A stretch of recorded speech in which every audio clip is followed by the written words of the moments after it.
Bonjour à tous, bonjour chers collègues.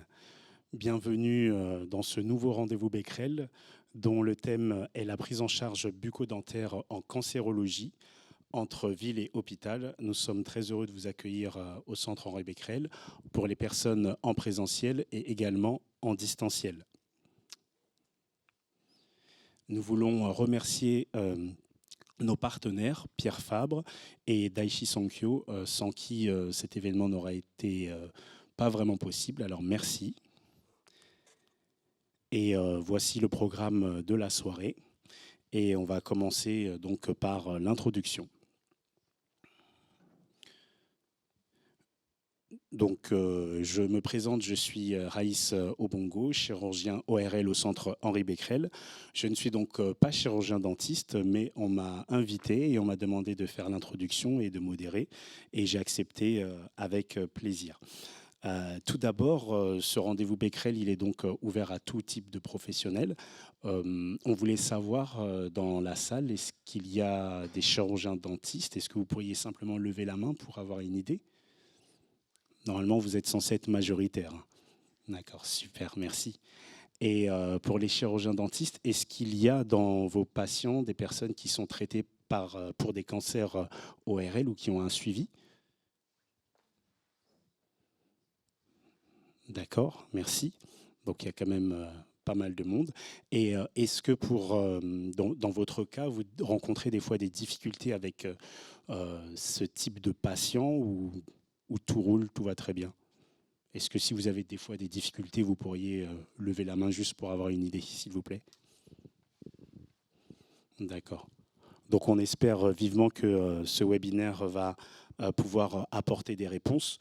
On s'est dit qu'on allait d'abord faire les présentations et prendre les questions par la suite. Et donc le but, c'est d'être interactif. Alors, tout d'abord, je vais parler très rapidement sur la particularité des cancers des VADS. On les appelle aussi les cancers ORL. C'est important de donner la notation de VADS pour voie aérodigestive supérieure parce qu'il y a aussi nos collègues chirurgiens maxillofaciaux qui prennent en charge une partie de ces cancers, notamment localisés au niveau de la cavité buccale. Donc cancer ORL, c'est pour ne pas les exclure. Dans le monde, vous voyez qu'il y a quand même près d'1 million de nouveaux cas par an en termes d'incidence.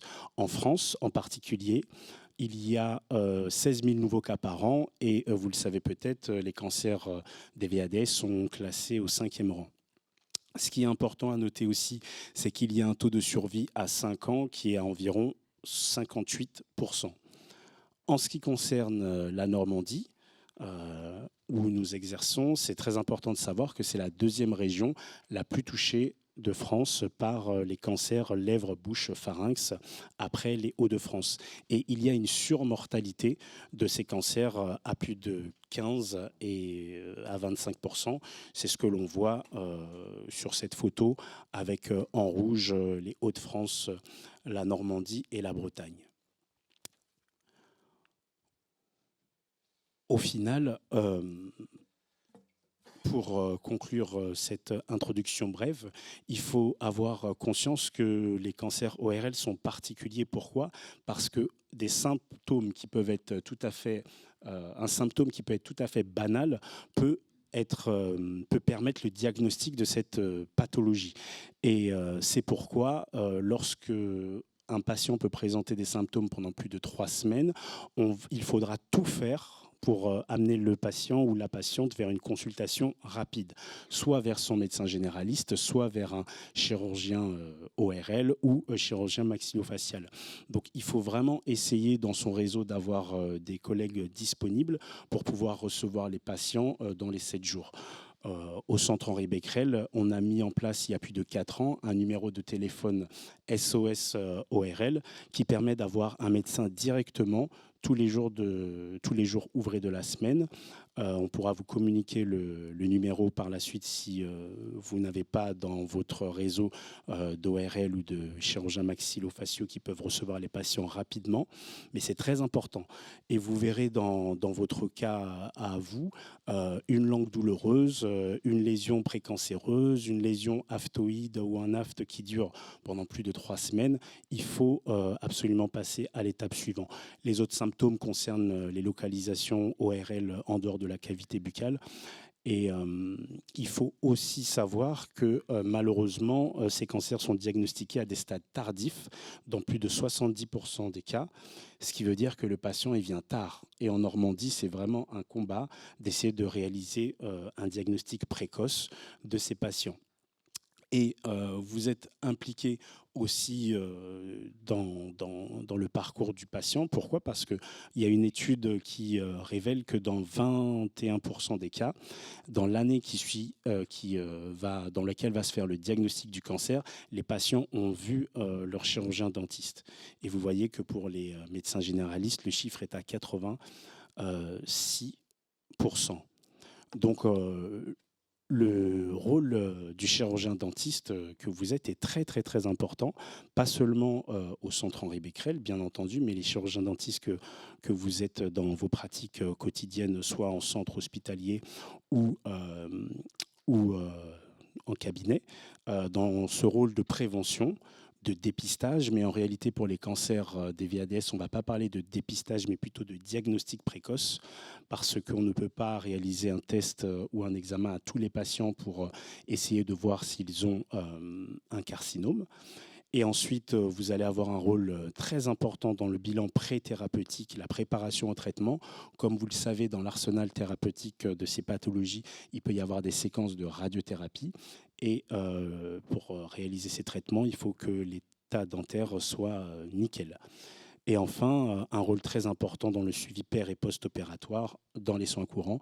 Mais tout ça va vous être présenté au cours de la soirée. Alors, cette présentation se fait en collaboration aussi avec l'équipe du CHU de Rouen sur le site de Saint-Julien, que nous remercions, avec professeur Moisan qui est même dans la salle ce soir. Et je vais introduire donc le docteur Thomas Kakish, qui est chirurgien dentiste au centre Henri Becquerel depuis environ 2 ans. Nous sommes très heureux d'avoir réalisé ce recrutement parce que grâce à son arrivée, il y a une offre de soins que l'on peut proposer aux patients et vous allez avoir un aperçu durant cette soirée. Merci.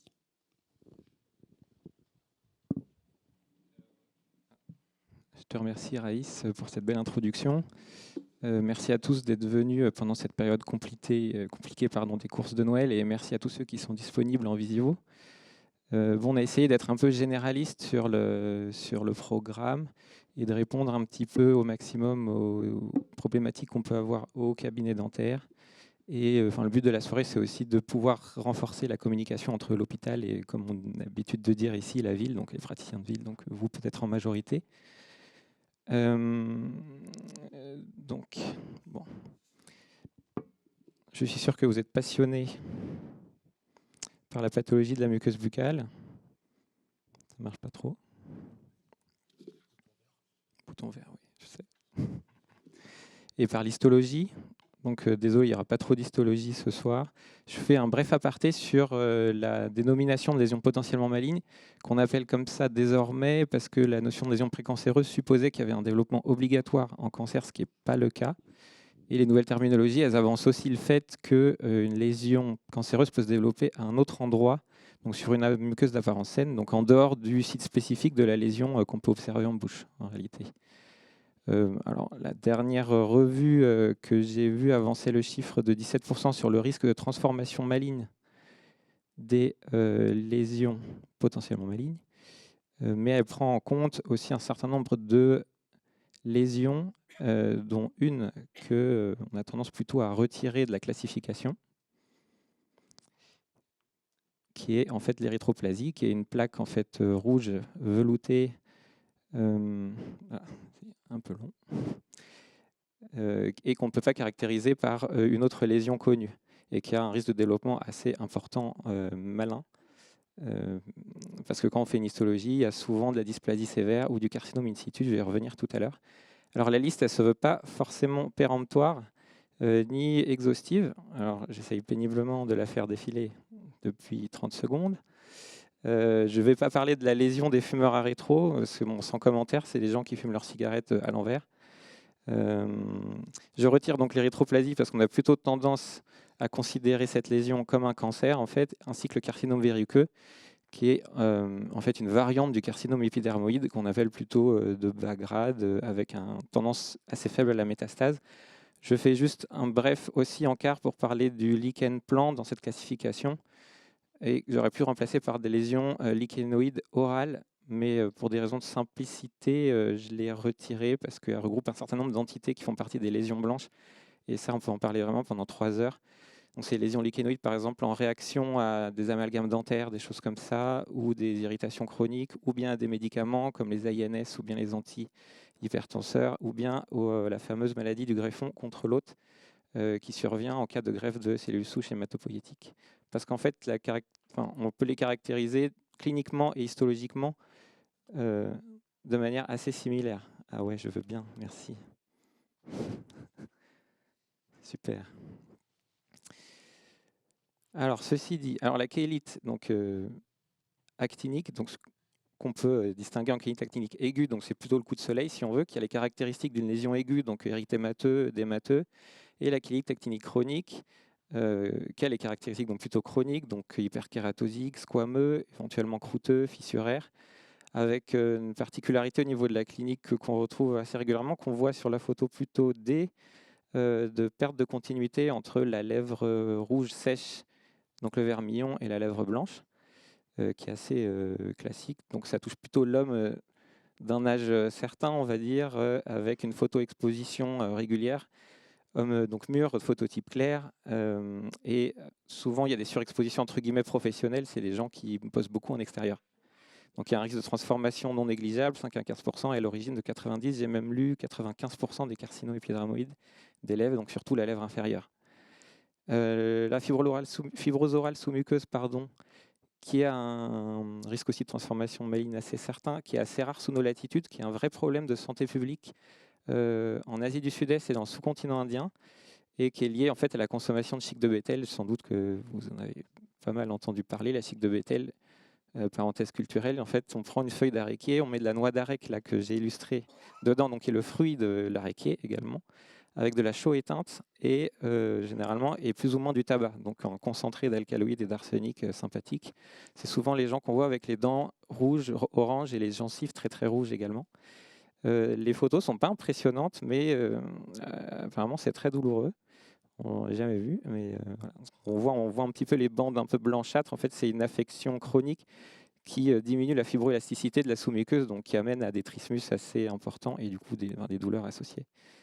Donc ça, je passe quand même assez vite. Comme j'ai dit, je préfère plutôt parler du lichen plan, qui est une entité, je pense, très connue de vous tous, donc qui est une affection cutanéo-muqueuse, donc chronique, inflammatoire, qui évolue par poussée. On voit classiquement le signe pathognomonique, les stries de Wickham, là, à gauche, l'aspect réticulé, que je trouve qu'on ne voit pas si souvent que ça. On est content quand on le voit parce qu'on peut faire le diagnostic tout de suite.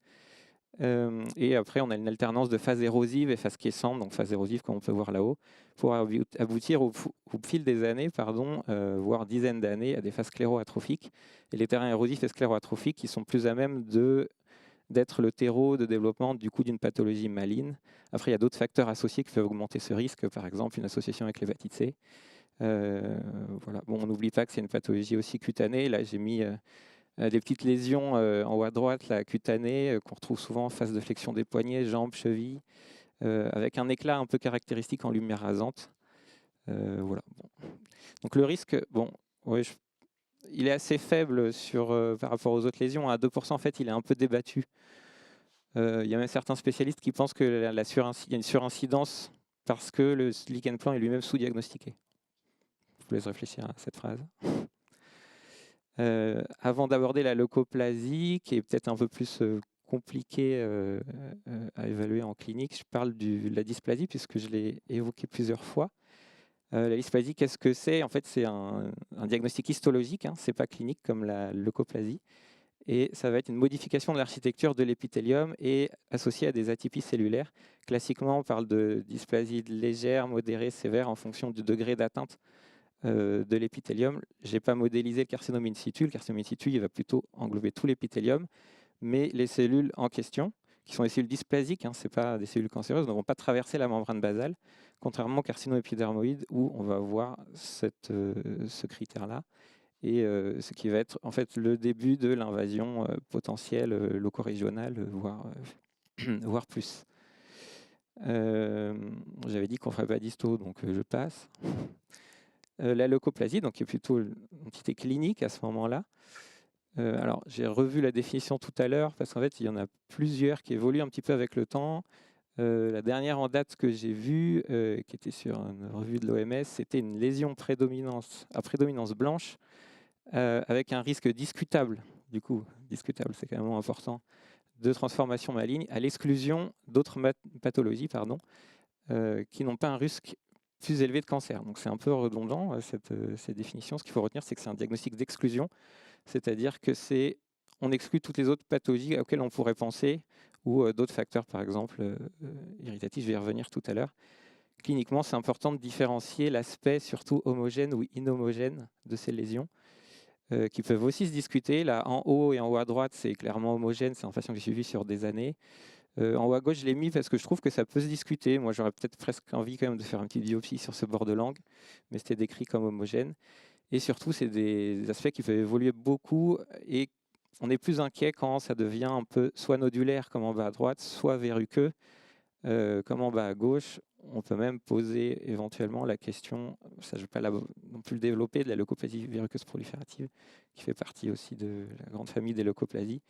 Quand on commence à voir ces leucoplasies un peu plurifocales et surtout avec un aspect verruqueux comme on a là, le risque de transformation maligne, toujours il y a des grands gaps selon les études, entre 5 à 20%.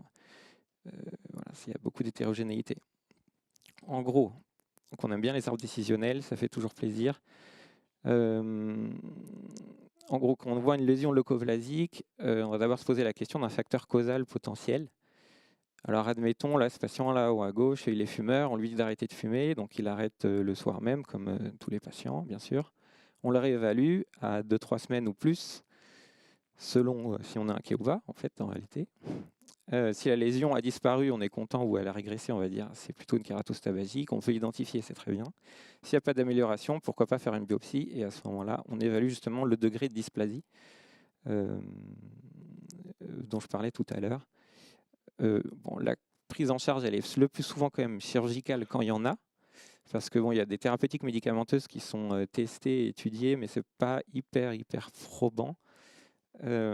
Après, la question se pose quand même d'une chirurgie trop tôt également, notamment dans le cas qui est illustré ici, qui est très intéressant, puisqu'il y a une différence de 5 ans entre les deux photos.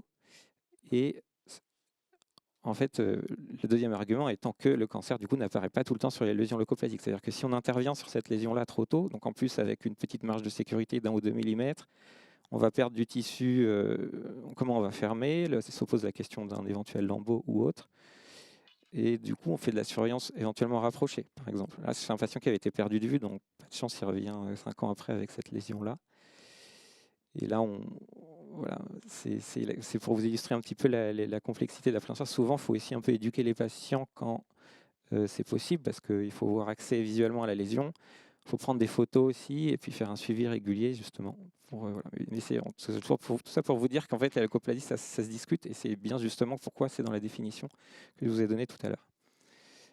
J'enchaîne assez vite sur l'examen clinique. Alors, l'anamnèse, qu'est-ce que c'est sinon juste détecter les facteurs de risque? Comme je disais, on a peut-être moins l'habitude au cabinet dentaire.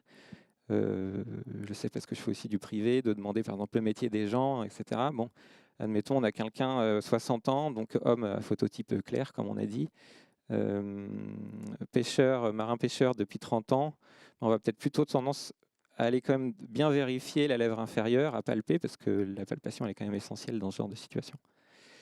Bon, et tout le reste qui est un petit peu plus généraliste et puis qui peut concerner aussi les cancers des vases de manière un peu plus générale, comme les toxiques là.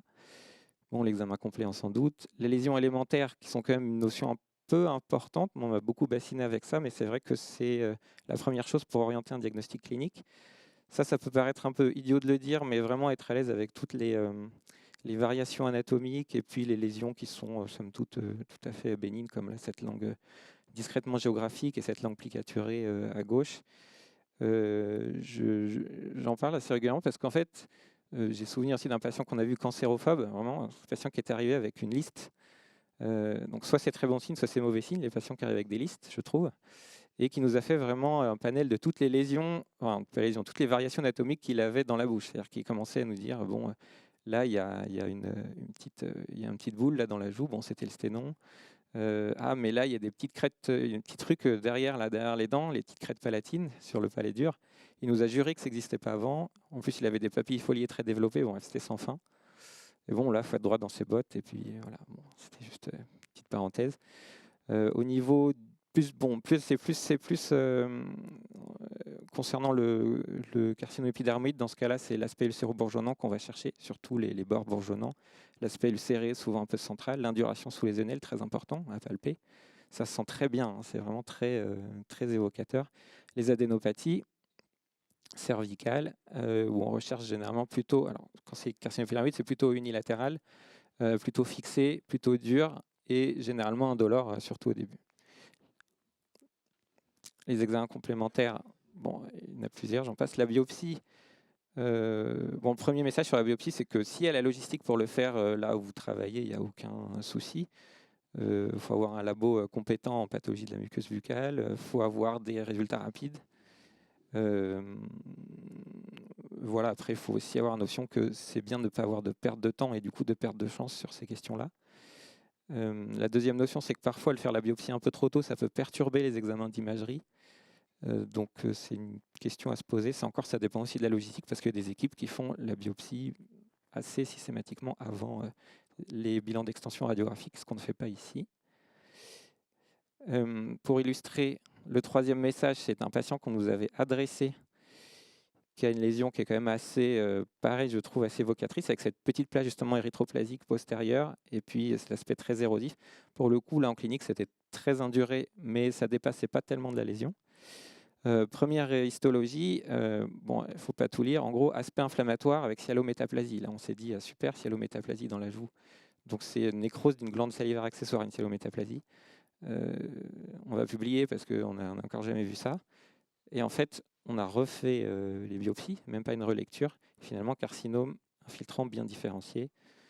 Bien différencié, ça veut dire que l'architecture des cellules ressemble à l'architecture des cellules normales, ce qui est plutôt parfois un peu rassurant. Et voilà, le troisième message, c'est de dire qu'en fait, la biopsie, c'est un examen vraiment complémentaire et que si elle est en opposition avec ce qu'on voit dans la bouche, il faut refaire, quoi. Ou en tout cas, faire la biopsie. La règle des 3 semaines, alors j'appelle ça comme ça, mais ça fait écho à ce que disait le docteur Obongo juste avant, que toujours en fait, le caractère unilatéral et persistant de n'importe quel symptôme, que ce soit ORL ou d'une lésion buccale, doit faire suspecter un cancer.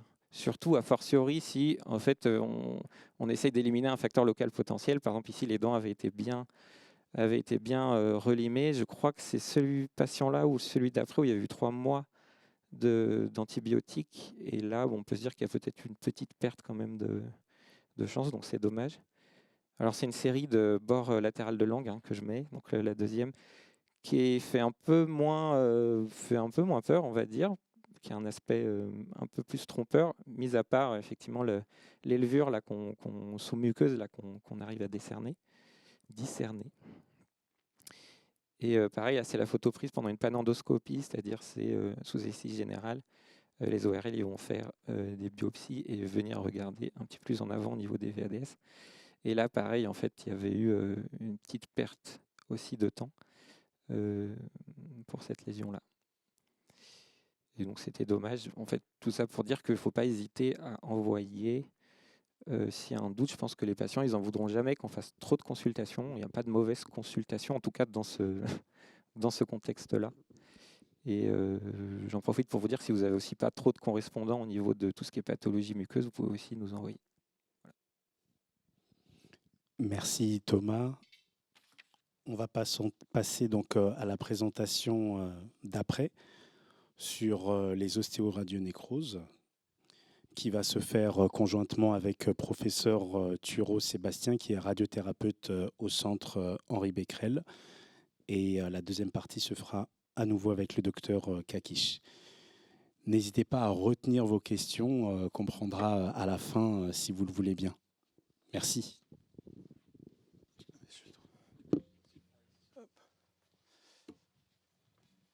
Bonjour, merci beaucoup de m'accueillir. Donc, effectivement, je suis Sébastien Thureau, je suis oncoradiothérapeute. Je prends en charge des cancers ORL, mais également du cancer du poumon, du sein, et puis je fais beaucoup de stérotactique et de la radiothérapie à très forte dose sur des petits volumes. Bon, mes liens d'intérêt.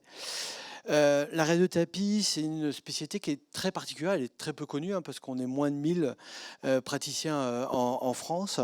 C'est une spécialité qui a la spécificité d'être quelque chose de très médical. Il faut vraiment qu'on soit des cliniciens, qu'on sache examiner les patients. Et par exemple, dans mon service, tous les oncoradiothérapeutes qui font de l'ORL, ils savent faire une nasofibroscopie pour pouvoir examiner les patients. Mais c'est aussi une spécialité très technique parce qu'il faut une connaissance de l'imagerie importante et puis ensuite de pouvoir valider la délivrance de nos traitements.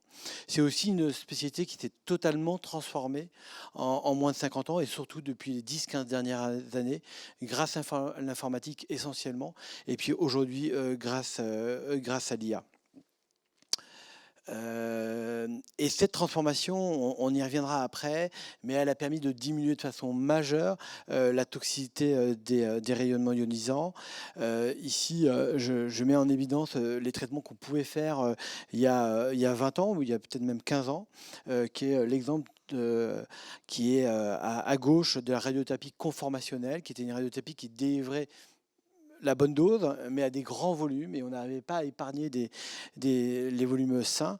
En fait, ce que vous voyez apparaître en rouge, c'est les fortes doses de radiothérapie. Ce que vous voyez apparaître en bleu et en vert, ce sont des doses intermédiaires. J'ai pris 3 exemples de cancers oropharyngés, et vous voyez que dans les 3 cas, entre le plus ancien et le plus récent, on va pouvoir plus ou moins sculpter la dose de radiothérapie pour épargner au mieux les organes à risque. Et on en reviendra derrière. Donc, comme je vous ai dit, la radiothérapie, c'est une spécialité qui s'est transformée. Historiquement, c'est une spécialité qui a un peu plus de 100 ans et on peut être fier en France parce qu'elle est clairement due à des Français, essentiellement à Pierre et Marie Curie. Ça leur a valu un prix Nobel. Il faut savoir qu'ils ont eu un prix Nobel en commun avec Henri Becquerel, d'où le nom de ce centre, parce que Henri Becquerel est considéré comme l'un des personnes qui a découvert la radioactivité. Marie Curie, elle a eu un 2e prix Nobel. C'est la seule femme encore aujourd'hui dans le monde à avoir eu 2 prix Nobel dans 2 spécialités différentes, la physique et la chimie.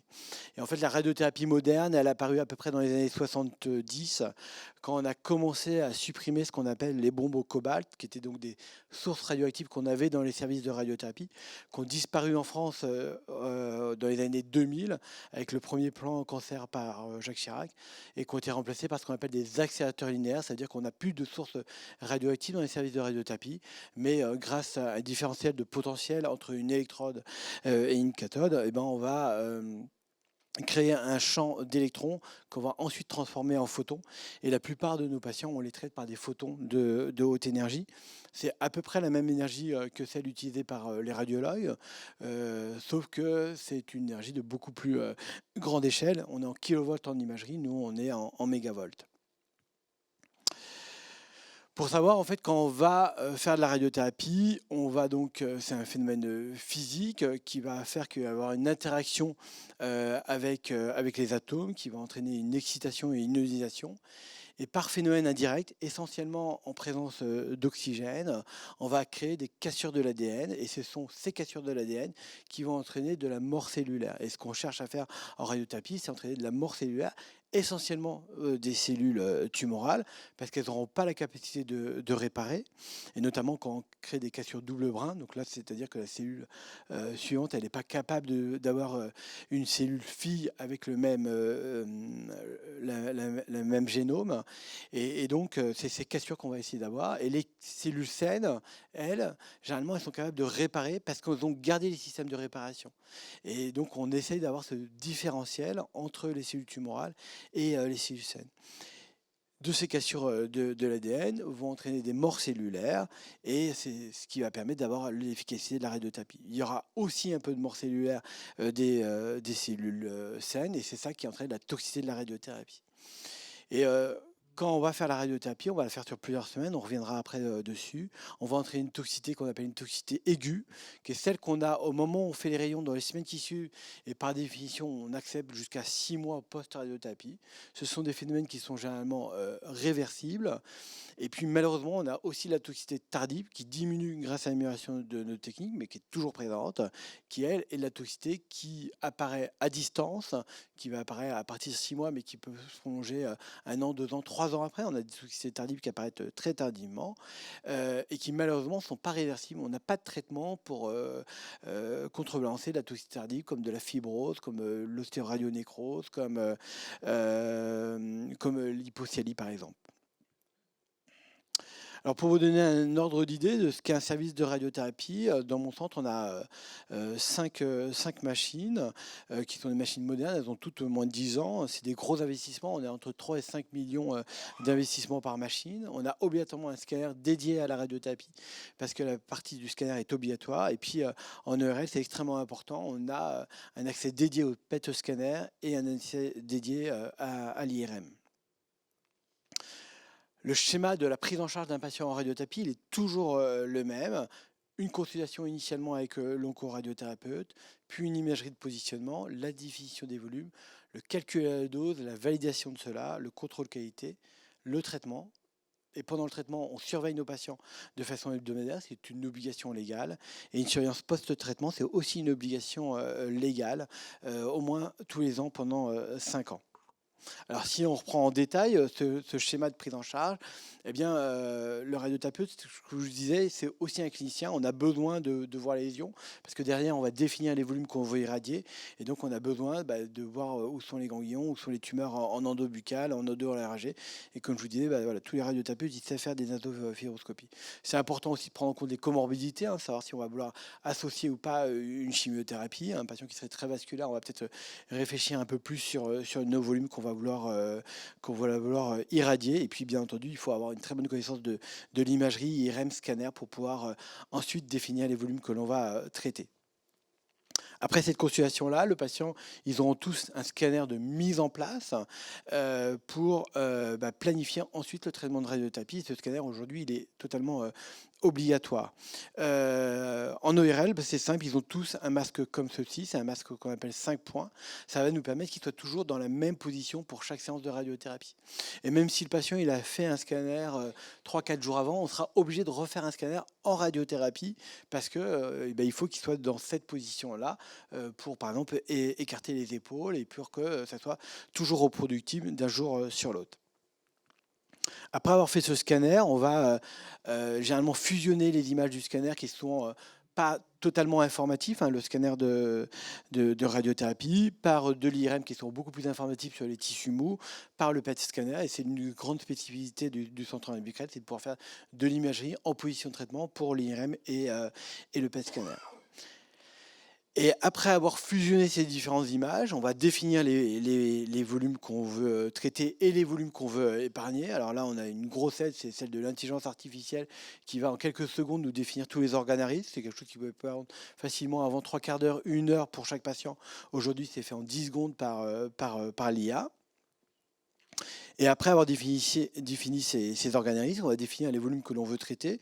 Là, ça devient plus complexe. Là, aujourd'hui, l'IA ne sait pas encore faire. Peut-être qu'elle saura faire demain, mais en ORL, à mon avis, il faudra attendre au moins demain 10-15 ans pour qu'elle sache ce qu'elle sache faire. On va définir plusieurs volumes parce qu'on va souvent définir plusieurs niveaux de dose. Mais le volume qui est important pour nous, c'est celui qui se voit sur le scanner et sur l'IRM ou le PET scanner, qu'on appelle le GTV, qui est le volume qu'on voit. Ensuite, on va donner des marges parce qu'il y a le risque d'envahissement microscopique. Et ensuite, on va encore donner des marges parce que les organes ne sont pas toujours exactement repositionnés identiquement à chaque séance de radiothérapie. Donc, on se met des petites marges par rapport à l'imprécision de nos traitements. Et puis, souvent, on définit donc plusieurs niveaux de dose pour des zones à fort risque de récidive, la zone où il y a la tumeur, et puis des zones à faible risque qui peuvent être par exemple les aires ganglionnaires contralatérales. Et donc voilà, comme je vous disais, voilà, après on obtient une dosimétrie, donc une dosimétrie dont on veut donner le plus fort niveau de dose au volume que l'on veut traiter, qui est celui qu'on voit au scanner, et puis des doses intermédiaires aux aires ganglionnaires à risque d'envahissement. Et le but, ça va être d'épargner au maximum les organes à risque. Donc vous voyez ici ces exemples où, comme je vous ai montré tout à l'heure, il y a 15 ans, on irradiait de façon massive toute la mandibule parce qu'on irradiait par des faisceaux statiques, généralement latéraux, et donc la mandibule recevait autant de doses que la tumeur. Et puis dans l'exemple intermédiaire qui était ce qu'on appelle de l'IMRT, c'est-à-dire la modulation d'intensité, c'est-à-dire qu'on est toujours avec des faisceaux fixes, mais à ce moment les lames des appareils de traitement, elles vont pouvoir bouger pour épargner les organes à risque. Vous voyez qu'on arrivait à mieux épargner la mandibule, mais que par contre, on avait la parotide qui recevait quand même des doses intermédiaires non négligeables. Et dans le dernier exemple, qui est la technique la plus moderne de radiothérapie, c'est-à-dire que la machine, elle tourne autour du patient, et en même temps qu'elle tourne autour du patient, elle fait bouger ses lames qui va permettre de cacher le volume qui va être irradié. Là, vous voyez qu'on va mieux épargner encore le maxillaire, et on va surtout mieux épargner la parotide. Pour cet énorme volume oropharyngé gauche, la parotide contralatérale, elle était correctement épargnée. Donc c'est important pour le fonction salivaire du patient dans les années à venir. Oui, ici d'autres exemples de ce même patient avec cette lésion volumineuse oropharyngée gauche, avec en haut les volumes à fort risque qui reçoivent donc des doses importantes, et puis en bas il y a deux niveaux de doses. Donc c'est pour ça que vous voyez apparaître deux niveaux de couleurs, les fortes doses en rouge et les doses intermédiaires en contralatéral à droite. Vous voyez qu'on arrive à essayer d'épargner la moelle, parce que c'est obligatoire, sinon on tue le patient, mais aussi la filière laryngée centrale, parce que c'est pas une zone à risque, on va essayer de l'épargner en partie. Nos traitements, ils se font entre 5 et 7 semaines. Ça va dépendre si on est en post-opératoire ou en exclusive. Et il faut savoir que tous les jours, on est capable de faire des combing CT, comme vous faites pour le panoramique dentaire. Nous, on fait aussi avec nos machines pour se repositionner tous les jours. À partir du scanner qu'on a fait initialement, on fait un combing CT pour repositionner le patient et que nos traitements soient le plus précis possible. Demain, on fera ce qu'on appelle de radiothérapie adaptative, c'est-à-dire que grâce à IA, on sera probablement en capacité de recalculer la dose de façon systématique pour avoir une dose encore plus adaptée aux variations anatomiques et aux variations de la tumeur. Et puis, comme je vous dis, durant le traitement, on voit le patient toutes les semaines pour gérer les effets secondaires. Alors, quelle toxicité on a à ces traitements? Les toxicités aiguës en cours de radiothérapie. Alors, je vous ai dit par définition, c'est 6 mois, mais en ORL, généralement, ça peut quand même aller jusqu'à au moins 2 mois post-traitement. Ça va être des mucites importantes qui sont augmentées de façon très significative quand on fait de la chimiothérapie. Et c'est environ 1 tiers à 50% des patients qui ont des mucites en cours de radiothérapie à qui on est obligé de poser, par exemple, des sondes nasogastriques pour s'alimenter. Une dermite également qui peut nécessiter des pansements, une hypocyalie qui apparaît dès le début de la radiothérapie, et un jeu sous-mentonnier qui est assez important. C'est une inflammation des tissus sous-cutanés au niveau du menton qui souvent interroge le patient et peuvent l'inquiéter, qui va disparaître généralement au bout de 6 à 9 mois. Puis la toxicité tardive, c'est l'hypocyalie, l'ostéoradionécrose dont Thomas va parler après, l'hypothyroïdie auquel il faut penser, qui est assez fréquente, la fibrose cutanée et puis des thromboses vasculaires. Donc en toxicité, l'ostéonécrose est clairement celle qu'on essaye d'éviter au maximum. Les facteurs de risque, ça va être le tabac, notamment à cause du caractère vasculaire des thromboses qui peuvent être un facteur de risque majeur. La taille de la tumeur, parce qu'obligatoirement on va devoir traiter un plus grand volume de mandibule, et la dose délivrée à la mandibule est extrêmement importante. Et puis tous les soins dentaires qu'on fera après, notamment dès qu'il y avait des ablutions dentaires, la pose d'implants qui est un facteur de risque majeur d'ostéonécrose. Avec les techniques modernes de radiothérapie, ça reste quand même jusqu'à près de 10% des patients qui vont faire des toxicités au niveau mandibulaire. Donc voilà, donc la radiothérapie ORL, ça reste une radiothérapie extrêmement complexe, avec des toxicités aiguës qui sont majeures, des toxicités tardives qu'il va falloir qu'on sache gérer, et on est en équipe pluridisciplinaire pour gérer tout ce qui est phonation, déglutition, qualité de vie, l'ostéoradionécrose sur lequel on peut être en contact avec vous. Puis l'avenir, ça va être de la désescalade thérapeutique, notamment en termes de volume chez les patients qui ont des cancers dus au tabac et à l'alcool, et en termes de dose de radiothérapie, qu'on va pouvoir diminuer de façon majeure chez les patients qui sont HPV positifs. On pense qu'on pourra diminuer par 2 la dose de radiothérapie dans certains de ces types de cancers. Voilà, je vous remercie. Non, c'est bon, ça marche. Merci professeur Thureau. Alors j'enchaîne du coup sur l'ostéoradionécrose. Donc comme on l'a dit, qu'il y a un effet indésirable tardif de radiothérapie. Alors je vous donne pas la définition, mais une définition, parce qu'il y en a plusieurs à quelques nuances près. Donc c'est une zone d'os irradiée, dévitalisée, exposée depuis 3 à 6 mois. J'aurais pu rajouter en l'absence de récidive de cancer. L'incidence, on a parlé juste avant. Bon, je suis presque sur tes chiffres, parce que j'ai 5 à 17%. On est plutôt généralement un peu plus sur une moyenne un peu plus basse que les 17%. Il y a beaucoup d'hétérogénéité, comme j'ai marqué sur les études. Quand entre 6 mois et 2 ans, alors pareil, ça peut varier. Il y a des études qui montrent des apparitions de pseudonécrose même à plus de 12 ans. Et où, alors il y a quand même une grosse différence au niveau des os maxillaires, entre le maxillaire et la mandibule, c'est x10, x20, voire x30, fois plus fréquent au niveau mandibulaire que maxillaire. La physiopathologie, bon, elle peut être intéressante à connaître un petit peu pour l'ostéoradionécrose, parce que en fait, les stratégies de traitement vont se baser un petit peu sur toutes ces théories qui ont été avancées et qui ont tous un peu leur part de vérité. On parlait déjà d'infection dans les années 70, infection avec une porte d'entrée notamment due à un trauma, qui a été un peu remis en question après par Marx, parce qu'en fait, dans ses études histologiques, il n'a pas retrouvé d'infection intra-osseuse. Et il a avancé les fameux 3H, donc l'hypovascularisation, l'hypocellularité et l'hypoxie, qui est resté quand même un dogme assez longtemps. L'hypocellularité, elle a été éclairée par la notion du coup de fibrose. Donc, en gros, il y a une destruction cellulaire et au profit en fait d'une accumulation de fibroblastes, et qui aboutit progressivement, dû en fait à la mauvaise ostéogenèse ou au déséquilibre du métabolisme osseux, qui aboutit à la destruction cellulaire du coup et à la perte de substance. L'hypovascularisation, elle a été utilisée pour expliquer justement les différences de localisation des ostéoradionécroses avec les fameux schémas là en bas de la mandibule et des différentiels de vascularisation, parce qu'on observe beaucoup plus d'ostéoradionécrose au niveau de la branche horizontale de la mandibule, et que l'explication serait, pour lui en tout cas, due au fait que ce soit moins vascularisé, alors que par exemple dans les zones symphysaires ou autres condylaires, on ait en fait des assertions musculaires qui diminuent ce risque notamment, et où d'autres vaisseaux comme des branches de l'artère faciale. Bref.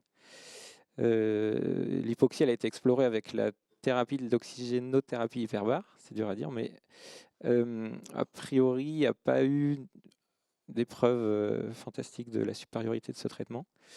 Et entre-temps, la théorie infectieuse est revenue en force, et c'est aussi une des bases et un des fondements des prises en charge qu'on fait aujourd'hui, notamment sur certains protocoles médicamenteux.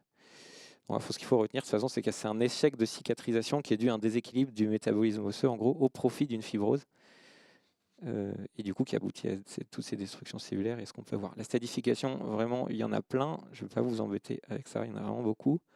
Les facteurs de risque, le professeur Thureau vient d'en parler. Je vais juste apporter quelques informations en plus, notamment au niveau bucco-dentaire, parce qu'en fait, il y a vraiment des données concrètes. Et donc, le mauvais état bucco-dentaire, c'est un vrai facteur de risque validé, donc qui serait plutôt lié au patient. Et on parle de poche paro à plus de 5 mm, un indice de plaque à plus de 40%, ce qui commence à faire quand même peut-être pas mal de monde, et une alvéolyse supérieure à 60%.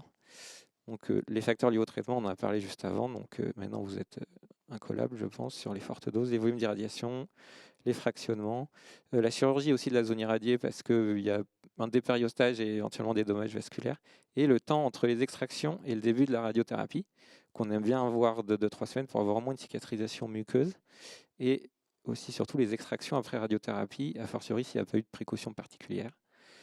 Les facteurs liés à la tumeur également, ils sont là, donc c'est le volume, la localisation par rapport à l'os, donc l'angle plancher buccal, l'amygdale, qui sont quand même des gros pourvoyeurs d'ostéoradionécrose. J'ai mis quelques graphiques sur les facteurs de risque parce que ça fait plus pro. Mais globalement, c'est la différence d'incidence des ostéoradionécroses entre les patients non fumeurs et fumeurs, avec un petit volume d'irradiation, un volume moyen en bas à gauche et un grand volume d'irradiation en bas à droite. Si on n'était pas convaincu, mais c'est bien que ce soit quand même prouvé, l'incidence de l'ORN, donc l'ostéoradionécrose, est significativement moins importante dans le cas des patients ayant pu bénéficier d'extraction pré-RTH. Alors j'ai mis cette diapo-là, c'est juste pour... Alors on est en conscience de ce fait-là, celui que je viens aborder juste avant, il faut aussi savoir que parfois l'extraction vient révéler un phénomène d'ostéoradionécrose sous-jacent. En gros, je ne sais pas si vous êtes déjà arrivé, une maladie parodontale évolutive rapide, on enlève les dents et dessous on retrouve un os scléreux qui n'est pas saignant.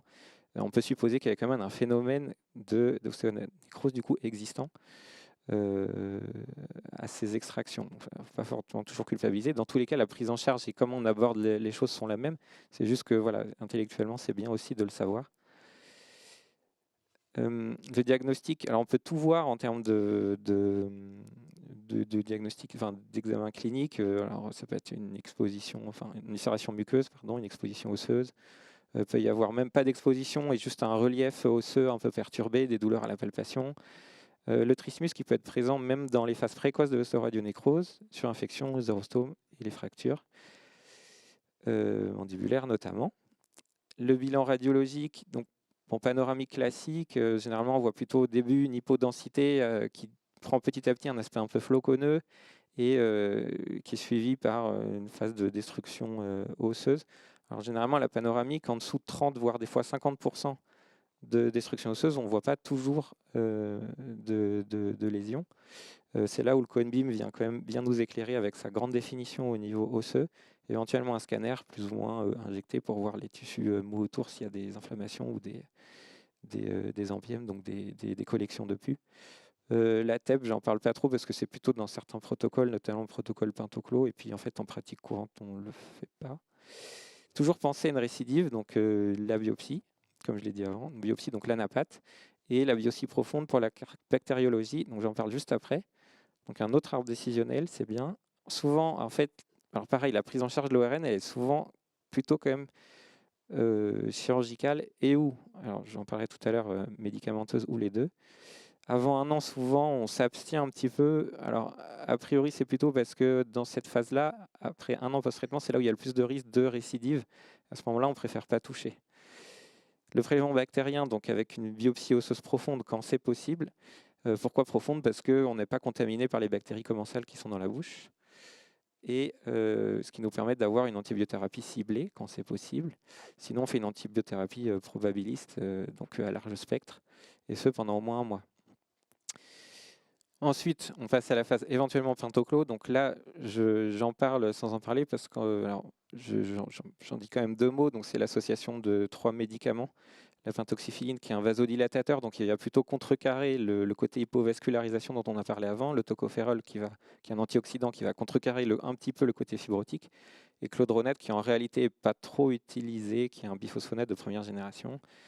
Donc c'est plutôt des protocoles Pinto. Le truc, c'est que la pentoxifilline n'est plus commercialisée depuis l'année dernière. Il y a certaines équipes, dont celle de Delagnan, qui l'ont remplacée par un autre médicament dont j'ai plus le terme. Et il y en a qui arrivent à se le faire fabriquer, ce qui n'est pas encore notre cas, malheureusement. Et donc, il y a toujours l'option chirurgicale qui peut varier. C'est-à-dire qu'en fonction du coup de l'ostéoradionécrose, de la lésion des symptômes, ça peut être du tout petit débridement à en fait une mandibulectomie interruptrice, quoi. Donc il y a un peu de tout. Pour illustrer un peu ça, je vous montrerai tout à l'heure quelques photos.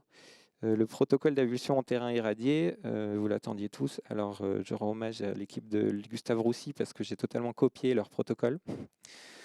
Mais c'est bien de le dire.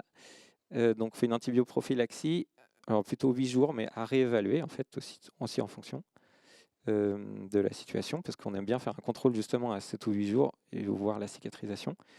Il ne vous aura pas échappé qu'on dose un petit peu plus les antibiotiques. Ça, c'est dû à une réflexion qui est que, en fait, sur de l'os irradié, on suppose qu'il y a une biodisponibilité de l'antibiotique qui est beaucoup moins importante. Et du coup, on essaie d'avoir une diffusion passive de médicaments en dosant un petit peu plus. Les antalgiques comme vous voulez, les bains de boue jusqu'à cicatrisation complète à condition que ça ne dure pas 3 mois. Souvent, on voit dans les recommandations qui commencent à être un peu anciennes, anesthésie sans vasoconstricteur. Après, comme je vous dis, c'est pas un protocole unique, hein, on fait ce qu'on veut. Alors, moi, je le fais pas trop parce que j'en ai déjà vu sans vaso des chirurgies, c'est un petit peu l'enfer. Tout ça pour dire que c'est autorisé, hein, on peut mettre un petit peu de vaso en tout cas. Syndesmotomie, luxation prudente, bon, on s'en doute, on est tous prudents. Je l'ai mis parce que aussi on voit la notion d'avulsion atraumatique. Et ça, je ne sais toujours pas non plus à ce jour ce que ça veut dire, à part dans le cas d'extraction-implantation immédiate en implantologie, je ne sais pas trop, donc je pense qu'on fait tous un peu attention. La tendance, par contre, de plus en plus sur les équipes qui font de la cancéro et un peu à haute dose, c'est qu'on revient un peu sur la notion justement d'atraumatique en disant que le plus important, c'est d'avoir, surtout quand il y a des extractions multiples, une régularisation la meilleure possible, avec si possible une fermeture à première intention, quitte à faire en fait des lambeaux.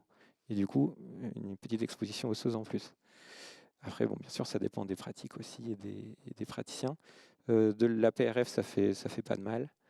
La colle biologique, si vous êtes en milieu hospitalier, puisque voilà, ça, moi, personnellement, je n'en fais pas dans ce cas-là, on met plutôt de l'APRF. Et contrôle post-opératoire, 7 jours et 1 mois, si possible. J'ai pas pu. Alors, on oublie tout le temps de prendre des photos quand on voit les patients, et c'est difficile parce que souvent ils ont des trismus un peu plus ou moins avancés.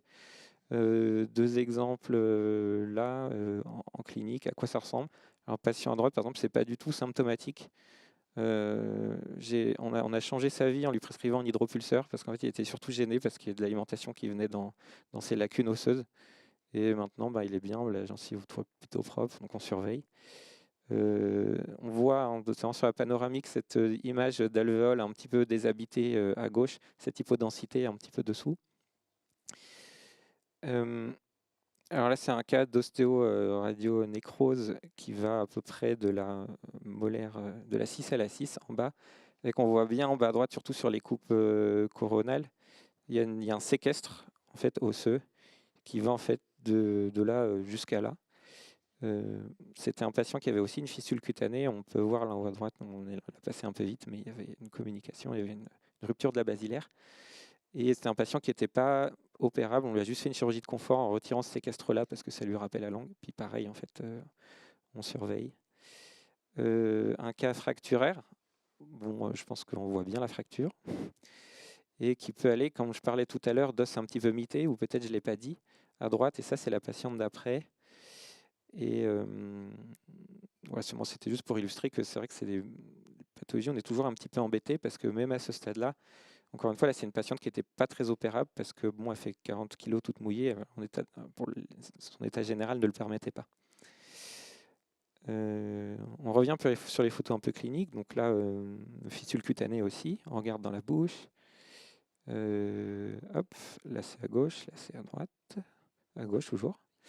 Donc là, c'était une ostéoradionécrose qui est venue sur un implant posé avec un dispositif type prothèse complète supra-implantaire. En praticien averti, vous avez vu que la fistule était à droite, donc on regarde aussi à droite. Il y avait déjà eu un débridement qui avait été fait. Alors j'ai plus l'historique de cette patiente, désolé, là c'est pareil, c'était pour illustrer un petit peu ce qu'on disait, que c'est bien de prendre comme les précautions qui convient. Le professeur Thureau vous a montré tout ce qui était un petit peu dosimétrie, j'en avais préparé une, mais voilà, c'est ce qui se passe quand je demande moi à voir la dosimétrie au niveau du labo de physique. Voilà, je règle, parce qu'on met souvent le cut-off quand on veut savoir s'il y a un risque quand même accru ou pas à 50 degrés. Donc je regarde sur les coupes, et c'est là généralement, quand vous demandez par exemple des dosimétries et quelle dose on a sur telle ou telle dent, on regarde ces coupes-là. Donc avec la dosimétrie, plus on se rapproche de la zone rouge, plus les doses sont élevées. Et on voit bien, donc là, on a accès que en coupe axiale, mais c'est déjà pas mal. Et là, on travaille sur des protocoles un petit peu plus pointus pour avoir des données un peu plus précises, et notamment pour évaluer les possibilités implantaires, parce que l'implantologie n'est pas interdite, mais c'est vrai qu'il faut prendre beaucoup de précautions. Et voilà, ça c'était des coupes cone beam qu'on a matchées sur le scanner avec des isodoses, donc à 40, c'était 45 et 50 degrés, il me semble. Voilà. Merci Thomas pour cette belle présentation, et merci Sébastien. On va passer donc à l'avant-dernière présentation qui s'intitule « Les soins bucco-dentaires en cancérologie, protocole et recommandations ». Cette présentation est faite par le docteur Paul Sader, chirurgien dentiste au CHU de Rouen sur le site Saint-Julien. Merci Paul. Merci beaucoup. Déjà, merci beaucoup pour l'invitation. Merci Thomas, merci Ray. Je suis très content d'être là pour vous faire cette présentation. Tac. Donc oui, je suis praticien hospitalier au CHU de Rouen. Je ne travaille pas directement à Becquerel, mais on est énormément en contact. Et il y a une partie de mon activité qui est dédiée aux soins pour les patients qui sont en cours de traitement ou en pré-traitement ou en post-traitement de cancer, ORL et toute localisation. Et donc, effectivement, il y a quelques petites précautions et protocoles à respecter pour les soins bucco-dentaires, pour les patients qui sont suivis pour de la cancérologie. Le but là aujourd'hui, c'est surtout de démystifier un peu tout ça et aussi de vous montrer qu'on peut prendre ces patients en charge au cabinet pour une grosse partie des bilans, des traitements, euh, post-traitement, mais aussi les bilans pré-thérapeutiques. Donc on va voir ça ensemble.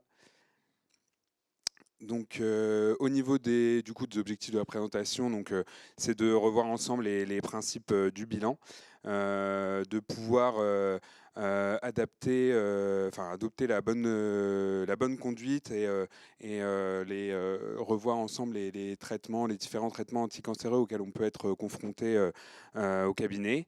Aussi prendre en compte les recommandations actuelles qu'on peut appliquer dans la pratique de tous les jours et également voir comment un dentiste de ville qui n'a pas forcément les contacts peut aussi s'intégrer dans la prise en charge multidisciplinaire qui est obligatoire pour la prise en charge des cancers ORL et autres également.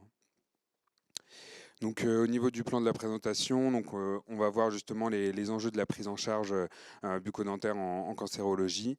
On va parler du bilan pré-thérapeutique, de la prise en charge aussi bucco-dentaire pendant les traitements et post-traitement de cancérologie. Et puis on terminera sur une petite conclusion avec quelques petits messages à retenir de la présentation. Donc, concernant les enjeux de la prise en charge bucco-dentaire, déjà notre rôle dans cette prise en charge, il est surtout de prévenir les complications qu'il peut y avoir au niveau de la bouche pendant les traitements anticancéreux, puisque en fait les différentes complications bucco-dentaires peuvent vraiment impacter le traitement, ça peut causer des retards de prise en charge et aussi voire des arrêts dans certains types de traitements. Donc ça, c'est vraiment quelque chose qu'il faut éviter.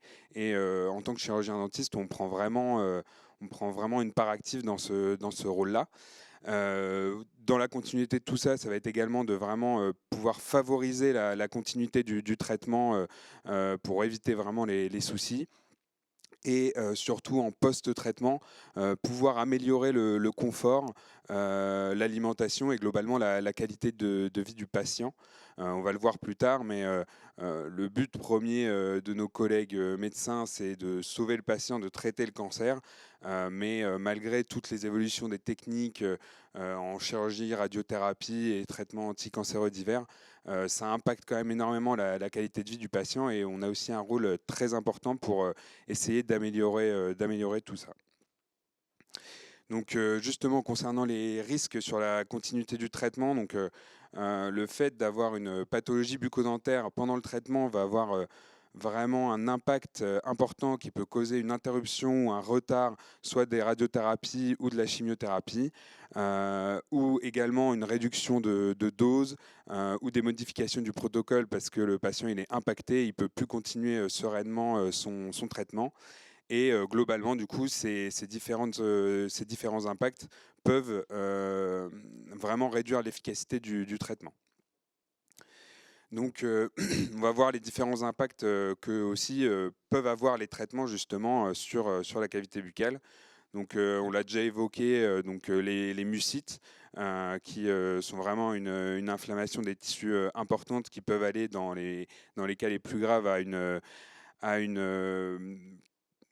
prise en charge du patient, une alimentation par sonde, etc., qui peut vraiment impacter la qualité de vie du patient pendant les traitements. Ensuite, ça c'est un impact beaucoup effectivement au niveau de la radiothérapie, donc la xérostomie, qui va énormément impacter aussi les dents avec des risques carieux qui sont très augmentés.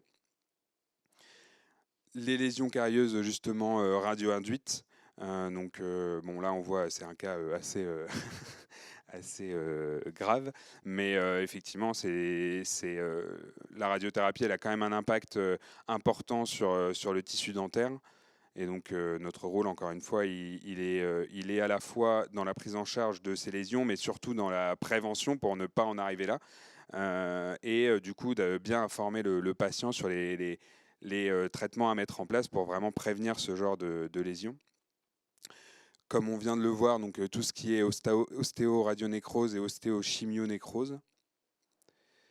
Et les différentes infections bactériennes, fongiques. Là, on a un cas de candidose, donc effectivement, on est amené à pouvoir en rencontrer et surtout bien informer le patient pour prévenir tous ces soucis-là. Et enfin, tout ce qui peut être les douleurs et les troubles fonctionnels qui vont impacter le patient à la suite des traitements. Donc tout ce qui est mastication, déglutition et également la phonation. Là, sur la photo clinique, on peut voir une patiente qui a eu une chirurgie au niveau du voile du palais et des reconstructions qui malheureusement n'ont pas été efficaces. Et donc, elle se retrouve à avoir des difficultés pour parler.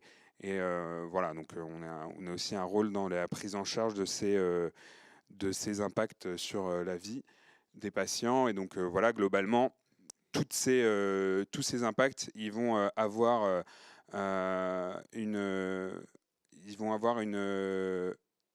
impact sur la dégradation de la qualité de vie des patients, malgré le fait qu'en post-traitement, ils soient soignés, qu'ils soient considérés en rémission, c'est-à-dire que le cancer n'est plus présent. Ils ont vraiment un impact sur leur qualité de vie qui reste présent plusieurs années. Donc, concernant le bilan préthérapeutique, donc les objectifs globaux du bilan préthérapeutique, c'est surtout l'identification des foyers infectieux, mais également aussi l'information auprès du patient des complications qui vont être liées au traitement. Faut savoir que quand le patient il rentre dans les prises en charge pour les traitements, il croise beaucoup de praticiens, beaucoup de personnes qui vont leur donner énormément d'informations. Il y a tout un parcours qui est fait. Et comme on l'a bien dit avant, l'idée c'est de réagir très rapidement. Donc les patients ils sont informés, mais il y a aussi l'idée que le traitement il doit avancer et ils sont noyés quand même sous un flux d'informations qui est très important. Et je pense que notre rôle lors de ce bilan, il est aussi d'informer et de réinformer les patients sur les impacts, malgré le fait que ce soit très bien expliqué par nos collègues. Les patients, ils ont une annonce, ils ont différents traitements qu'ils vont devoir suivre, etc. Et des fois, il y a des informations qui leur échappent. Et donc, l'idée, c'est de pouvoir leur rappeler ça et être un petit peu plus à leurs écoutes et aux questions qu'ils pourraient avoir par rapport aux impacts sur la bouche de tous ces traitements. Et enfin, encore une fois, tous ces bilans préthérapeutiques, il est dans l'objectif surtout de permettre la mise en place et la continuité des traitements et éviter les interruptions. Hop là. Tac. Donc, il y a des recommandations qui ont été établies. Je ne vais pas être très exhaustif à ce niveau-là, mais il faut surtout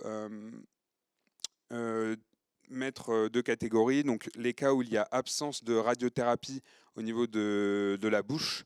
Donc, c'est tout ce qui va être les chimiothérapies. On a également les patients qui vont être mis sous anti-angiogéniques. Donc, les anti-angiogéniques, c'est des médicaments qui empêchent théoriquement les cellules tumorales de former des vaisseaux. Il y en a un qui est assez connu, qu'on retrouve notamment dans le cadre des cancers du sein, qui s'appelle l'Avastin, que vous avez peut-être déjà entendu parler. Et enfin, on a également les patients qui vont être mis sous antirésorbeur osseux. Alors là, c'est hors tout ce qui est pas biphosphonate, donc des médicaments pareil que vous avez peut-être entendu parler, le denosumab, aussi appelé Xgeva. Donc c'est des patients qui vont avoir un impact sur la cellule tumorale, mais aussi des impacts généraux, et notamment au niveau dentaire. Pour les antirésorbeurs, c'est au niveau osseux. Et donc l'idée, c'est vraiment d'éviter les foyers infectieux.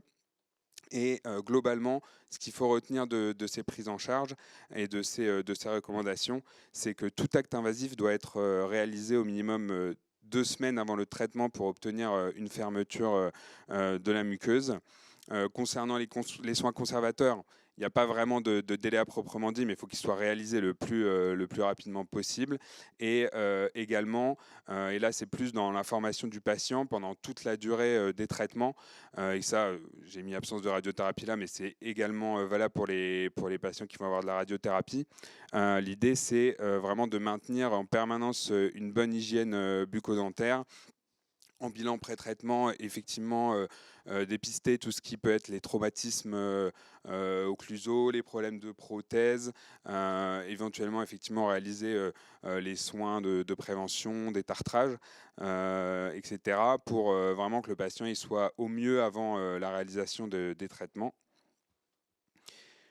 Dans les cas de radiothérapie, donc j'ai précisé sur des localisations, donc des voies aérodigestives supérieures, parce que finalement, un patient qui va recevoir une radiothérapie sur une autre localisation, la radiothérapie, comme on l'a bien montré, c'est très localisé. Et une radiothérapie pour une autre localisation ne va pas avoir d'impact vraiment sur les traitements sur la bouche.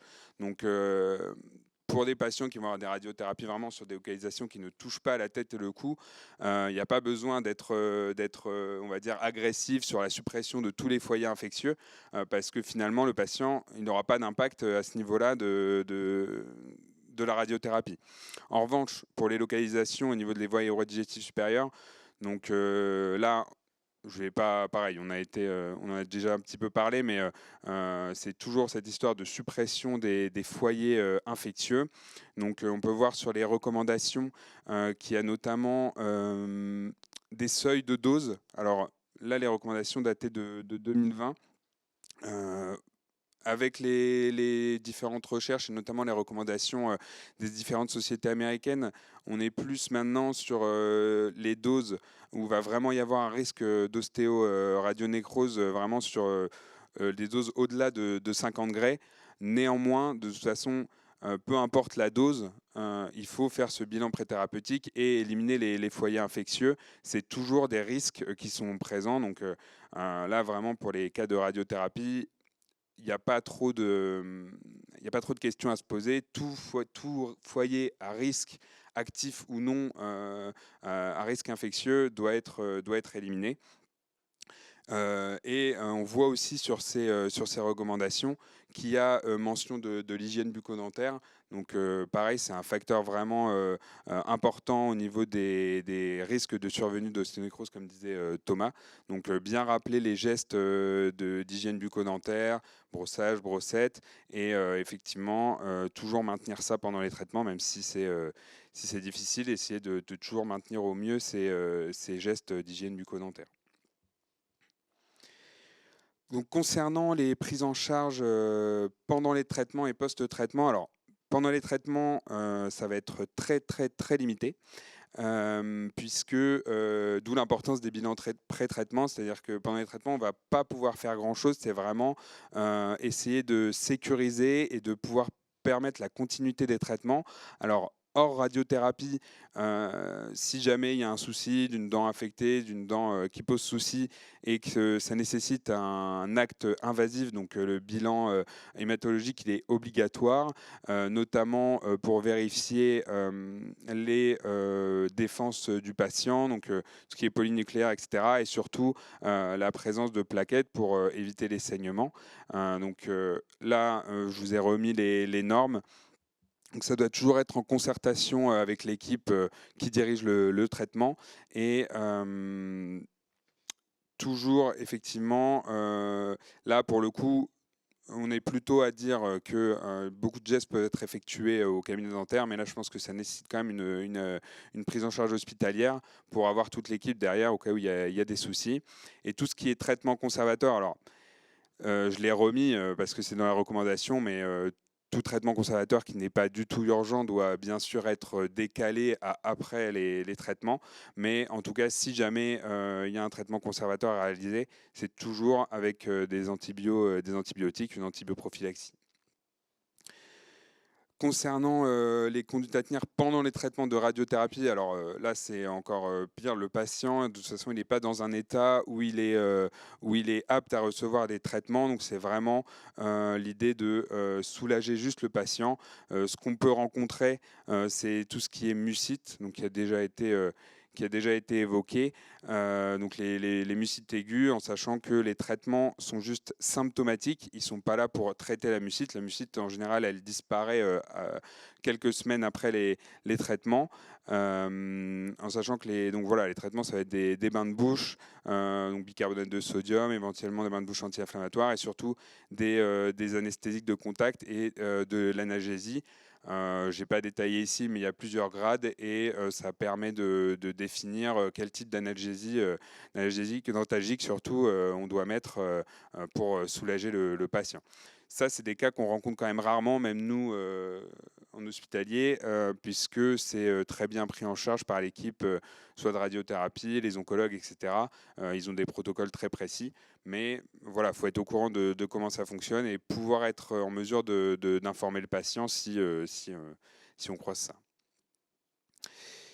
Donc, concernant les soins post-traitement, donc hors radiothérapie, donc concernant les traitements de chimiothérapie, tout ce qu'on a vu, donc anti-angiogénique, etc., globalement, ils n'ont pas d'impact sur l'environnement buccal à long terme, hormis les biphosphonates, puisque au bout de quelques semaines, quelques mois, les traitements, leur demi-vie sont terminés. Alors il y a un impact sur le moment, puisque le patient il va être concentré sur son traitement, il pourra avoir des soucis généraux qui font qu'il y aura un impact sur l'hygiène, etc. Donc il faudra traiter ces impacts-là, mais en soi, sur le long terme, la plupart des traitements n'ont pas de gros impacts pour nous au niveau bucco-dentaire. Ça reste une prise en charge classique après pour le patient. Donc concernant spécifiquement les traitements par biphosphonate, surtout dans les cadres oncologiques pour nous ici, tout geste doit être soumis à la balance bénéfice-risque, notamment les gestes invasifs, donc bien peser le pour et le contre et toujours réaliser les recommandations qu'on va voir juste après.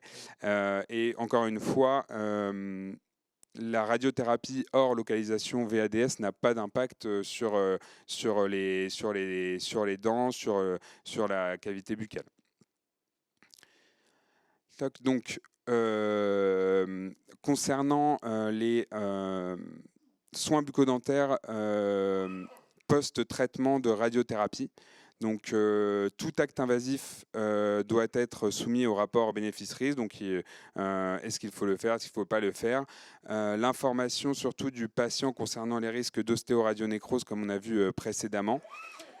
Encore une fois, donc, limiter les vasoconstricteurs, mais pas interdire les vasoconstricteurs. Sur les recommandations précédentes, on était sur effectivement des anesthésiques sans vasoconstricteurs, mais c'est plus du tout au goût du jour. On est plutôt dans la limitation, donc utiliser des anesthésiques qui sont moins dosés en vasoconstricteurs, mais on peut les utiliser parce qu'effectivement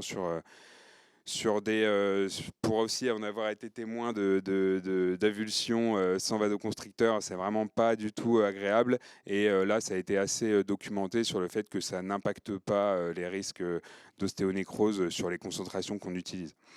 Donc encore une fois, pareil, la régularisation osseuse. Donc l'idée, c'est de pouvoir refermer le site au niveau de l'acte. Donc on préfère maintenant réaliser une régularisation osseuse importante et pouvoir refermer de manière étanche pour assurer une bonne cicatrisation. Et toujours l'antibioprophylaxie qui doit être suivie d'une antibiothérapie jusqu'à cicatrisation de la muqueuse. Tac. Donc, concernant les soins hors acte invasif, donc tout ce qui est soins conservateurs et prothétiques qui ne touchent pas la pulpe peuvent être réalisés sans précaution particulière. Concernant les soins endodontiques, donc, il faut réaliser juste une antibioprophylaxie. Pour la parodontie non chirurgicale, les traitements non chirurgicaux, ça peut être réalisé effectivement aussi sans contrainte particulière. En revanche, il y a des contre-indications encore actuellement sur les actes de la parodontie chirurgicale, donc tout ce qui va être les greffes, les lambeaux, etc. Là, pour l'instant, il y a toujours une contre-indication qui est en lien avec ça pour les patients qui ont été traités par radiothérapie au niveau des localisations des voies aérodigestives supérieures.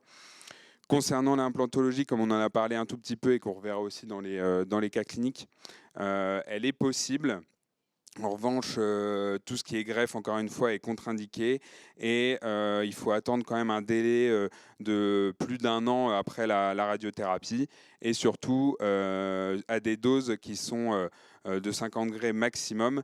Et là, dans tous les cas, il faut une concertation avec l'équipe, une concertation avec toute l'équipe en lien avec la prise en charge du cancer. Donc, ça doit être concerté en RCP pour toute décision d'implantologie. Tac. Une dernière chose, pour le coup, où là on est confronté à ça et ça peut être aussi, on peut être aussi confronté à ça au cabinet, c'est tout ce qui est la fluoroprophylaxie. Donc concrètement, c'est la réalisation de gouttières qui sont portes topiques.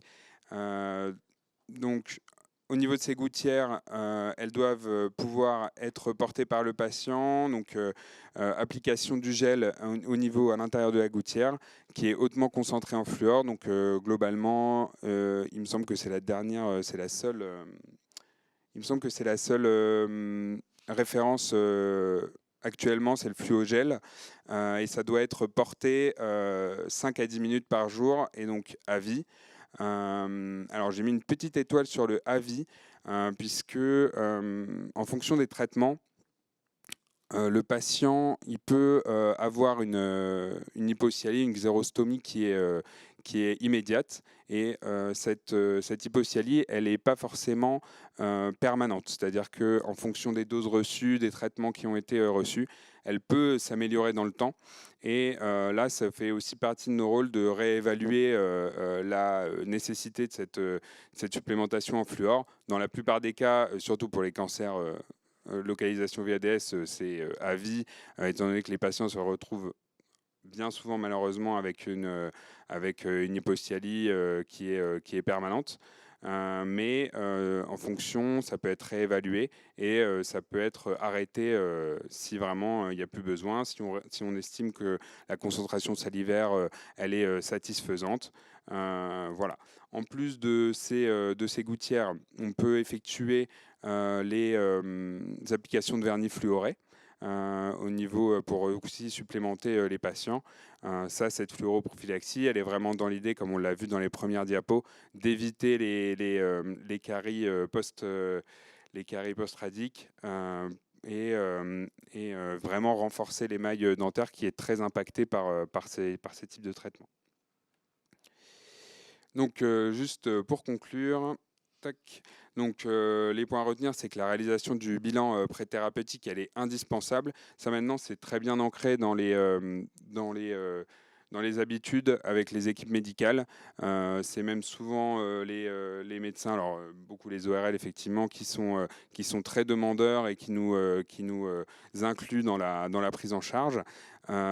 Effectivement, donc adapter nos protocoles de soins classiques en fonction des traitements que le patient va recevoir et également pouvoir anticiper et informer surtout le patient des effets secondaires des différents traitements. Et enfin, le contact avec les médecins, nos collègues, etc., elle est importante, elle est essentielle. pour travailler avec eux maintenant depuis 3 ans à l'hôpital. J'avais plusieurs préjugés aussi sur le fait que notre discipline a été assez dévalorisée, etc. Mais c'est plus du tout le cas. Maintenant, les médecins ils sont très sensibilisés à ces sujets et ils sont très demandeurs à ce qu'on soit vraiment impliqué dans les prises en charge. J'avais une dernière chose aussi à vous dire, c'est que quand les patients ils font tous ces traitements, qu'ils ont un cancer, etc., ils sont amenés à venir chez nous et à croiser énormément de têtes nouvelles qu'ils ne connaissent pas. Ils croisent plusieurs médecins, l'ORL, le radiothérapeute, l'oncologue, etc. Et ils sont totalement perdus. Et l'idée de pouvoir permettre aux chirurgiens dentistes de réaliser ces traitements, c'est que en général, vos patients, vous les suivez sur le long terme, ils vous connaissent, ils sont quand même rassurés avec vous. Moi, quand je reçois des patients qui ont eu des annonces, etc., qu'on va leur dire qu'on va leur faire une chirurgie, une radiothérapie, éventuellement de la chimio, ils sont complètement perdus et d'avoir des têtes qui connaissent, ça les rassure énormément. Et c'est assez rare pour nous, dentistes, d'avoir un cas où on peut vraiment apporter quelque chose aux patients. Donc, je trouve que faire ce genre de bilan, c'est pas très compliqué. Et pour le patient, c'est très important pour lui il va vous être très reconnaissant de tout ça, de le prendre en charge. Au niveau de ça, c'est des expériences vraiment traumatisantes pour eux. Et d'avoir des praticiens qu'ils connaissent, qui les accompagnent dans ces choses-là, ça leur importe beaucoup. Voilà. Merci à vous. Donc juste la petite bibliographie, si vous voulez aller revoir les recommandations, c'est l'AFSOS. Voilà, je vous remercie pour votre attention. Merci beaucoup, Paul, pour cette présentation exhaustive. Et comme tu le disais, il faut surtout pas oublier le côté relationnel dans toutes ces prises en charge. On a pris un peu de retard. Cela ne devrait pas impacter la durée du cocktail dînatoire qui est prévu juste après.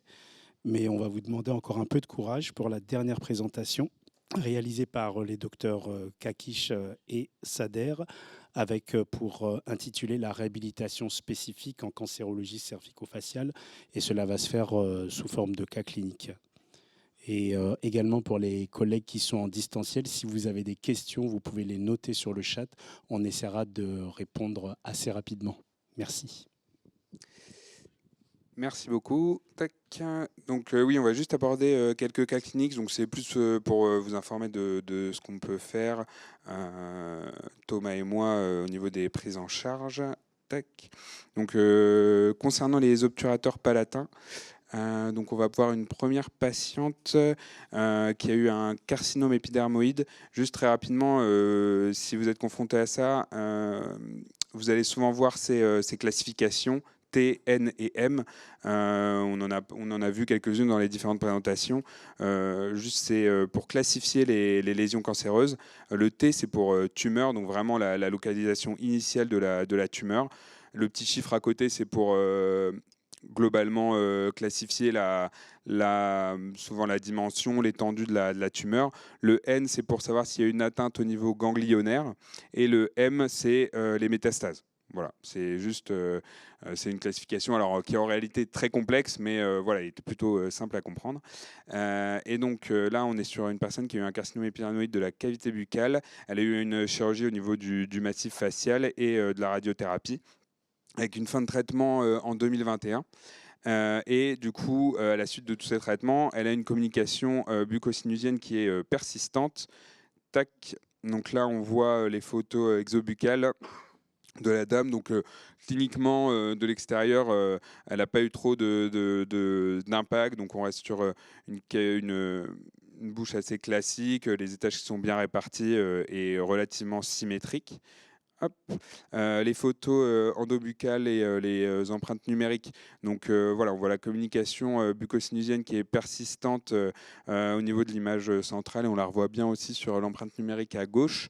Donc en plus, la chirurgie, elle a impacté énormément la patiente parce qu'elle a une hémi-arcade gauche qui est absente.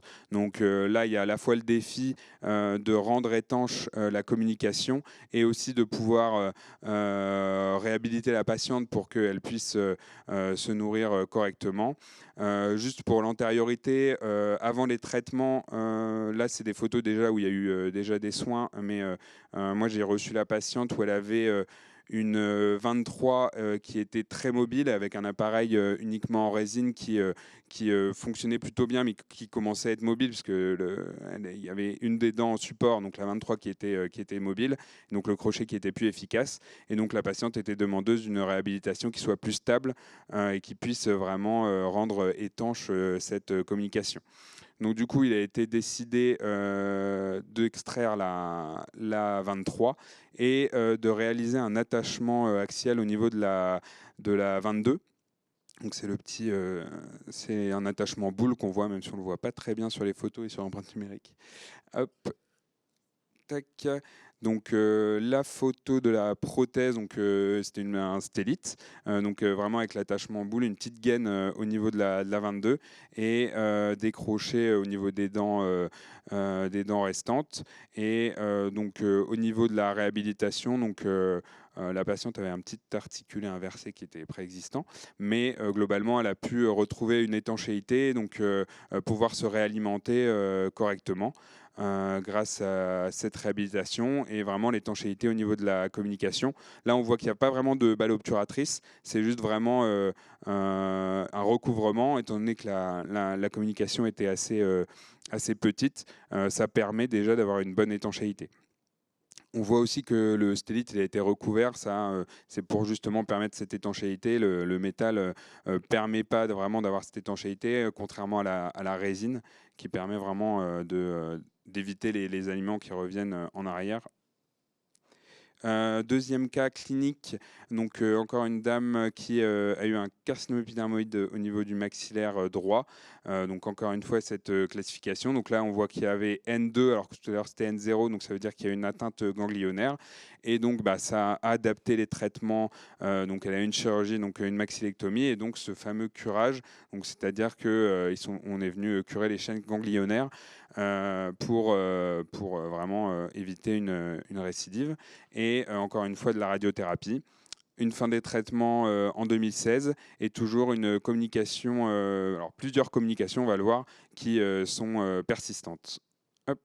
Donc sur ce cas-là, donc on a une communication qui est beaucoup plus complexe que le premier cas, avec vraiment 3, même 4 espaces distincts qui sont raccordés par des fibres muqueuses, donc très dépressibles. Là, la patiente, elle a énormément de mal pour s'alimenter, parler. Donc, elle est demandeuse d'une réhabilitation par rapport à ça. Encore une fois, on a également le cas de l'hémi-arcade qui est absente, qui est une maxillectomie, donc un retrait de la partie maxillaire de cet endroit-là. Et aussi, chose que je n'ai pas dit tout à l'heure, mais par rapport à la chirurgie, en fait, il y a d'énormes brides qui sont apparues.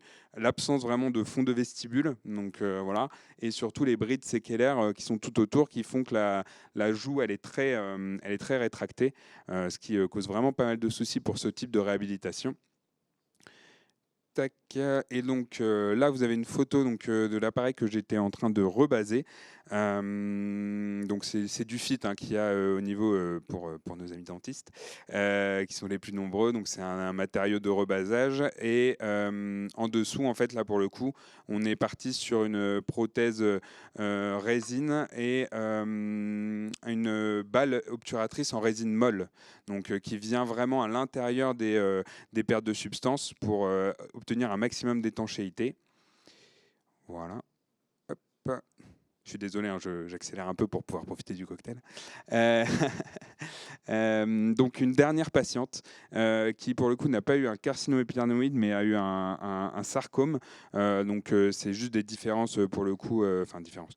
C'est des grosses différences, mais histologiques. Tout ce qui est carcinoépidermoïde, ça touche plus les tissus épithéliaux, et les sarcomes, c'est plus au niveau du tissu conjonctif et tissu de soutien osseux. Donc la patiente ici, elle a également une chirurgie par maxillectomie avec des tentatives de greffe et de lambeaux qui ont malheureusement, on va le voir, pas été tout à fait, n'ont pas eu le résultat escompté. Donc elle a une fin des traitements en 2001 et elle a également une communication bucco-sinusienne qui est persistante. Hop. Donc là, juste les photos exobuccales, où là on voit qu'il y a un impact quand même un peu plus important à droite, avec la lèvre qui est vraiment qui remonte, et qui surtout la lèvre supérieure qui rentre vers l'intérieur. Donc encore ces conséquences de la chirurgie des traitements, avec une rétraction des tissus. Hop. Et donc les photos endobuccales, donc là une communication assez large, encore une fois cette hémiarcade qui est absente, et vraiment une rétraction des tissus autour de la zone de la communication, avec des brides séquelaires. Donc cette patiente de base, elle avait déjà une prothèse mais qui n'était plus adaptée, donc on a pris la décision d'en refaire une nouvelle. Tac. Ça, c'est son ancienne prothèse qui était là. Donc pareil, avec une base molle. On est parti sur la même chose, que la patiente ne souhaitait pas changer de type de prothèse. Et du coup, la nouvelle prothèse, donc on part sur la même chose, une prothèse résine, avec quand même une petite armature métallique au niveau des crochets pour améliorer la rétention. Et du coup, cette balle obturatrice qui est en résine molle. Alors là, on est encore en cours parce que ça n'est pas du tout terminé. Voilà. Le souci principal de ces cas-là, c'est que les patients, comme l'avait dit Thomas, ils ont des séquelles avec des trismus importants, et tout ce qui est prise d'empreinte. Alors grâce à l'empreinte numérique, comme on l'a vu sur les cas précédents, ça permet quand même de débroussailler, d'avoir quand même des choses qui sont maintenant assez qualitatives, mais c'est toujours amené à être rebasé, et souvent on ne peut pas faire le travail en une fois, on est obligé de rebaser en plusieurs fois. Notamment le cas de la patiente avec les 3 communications, qui a une ouverture de bouche très petite, et qui ne permet pas de réaliser ces balles en direct comme on peut le faire parfois, et du coup on est obligé de passer par le prothésiste et d'essayer d'avoir les matériaux d'empreinte les plus fidèles possibles, mais ce genre de cas, ils sont quand même amenés à devoir être revus et revus. Là, on montre des cas qui fonctionnent, avec par exemple le cas de la patiente et son attachement qui fonctionne plutôt bien, mais ça a été le fruit de nombreux rendez-vous. Donc voilà, c'est des reconstitutions qui sont assez lourdes et qui répondent parfois partiellement au désir des patients, mais voilà, elles ont le mérite d'être là. Je vais laisser la parole à Thomas pour la suite.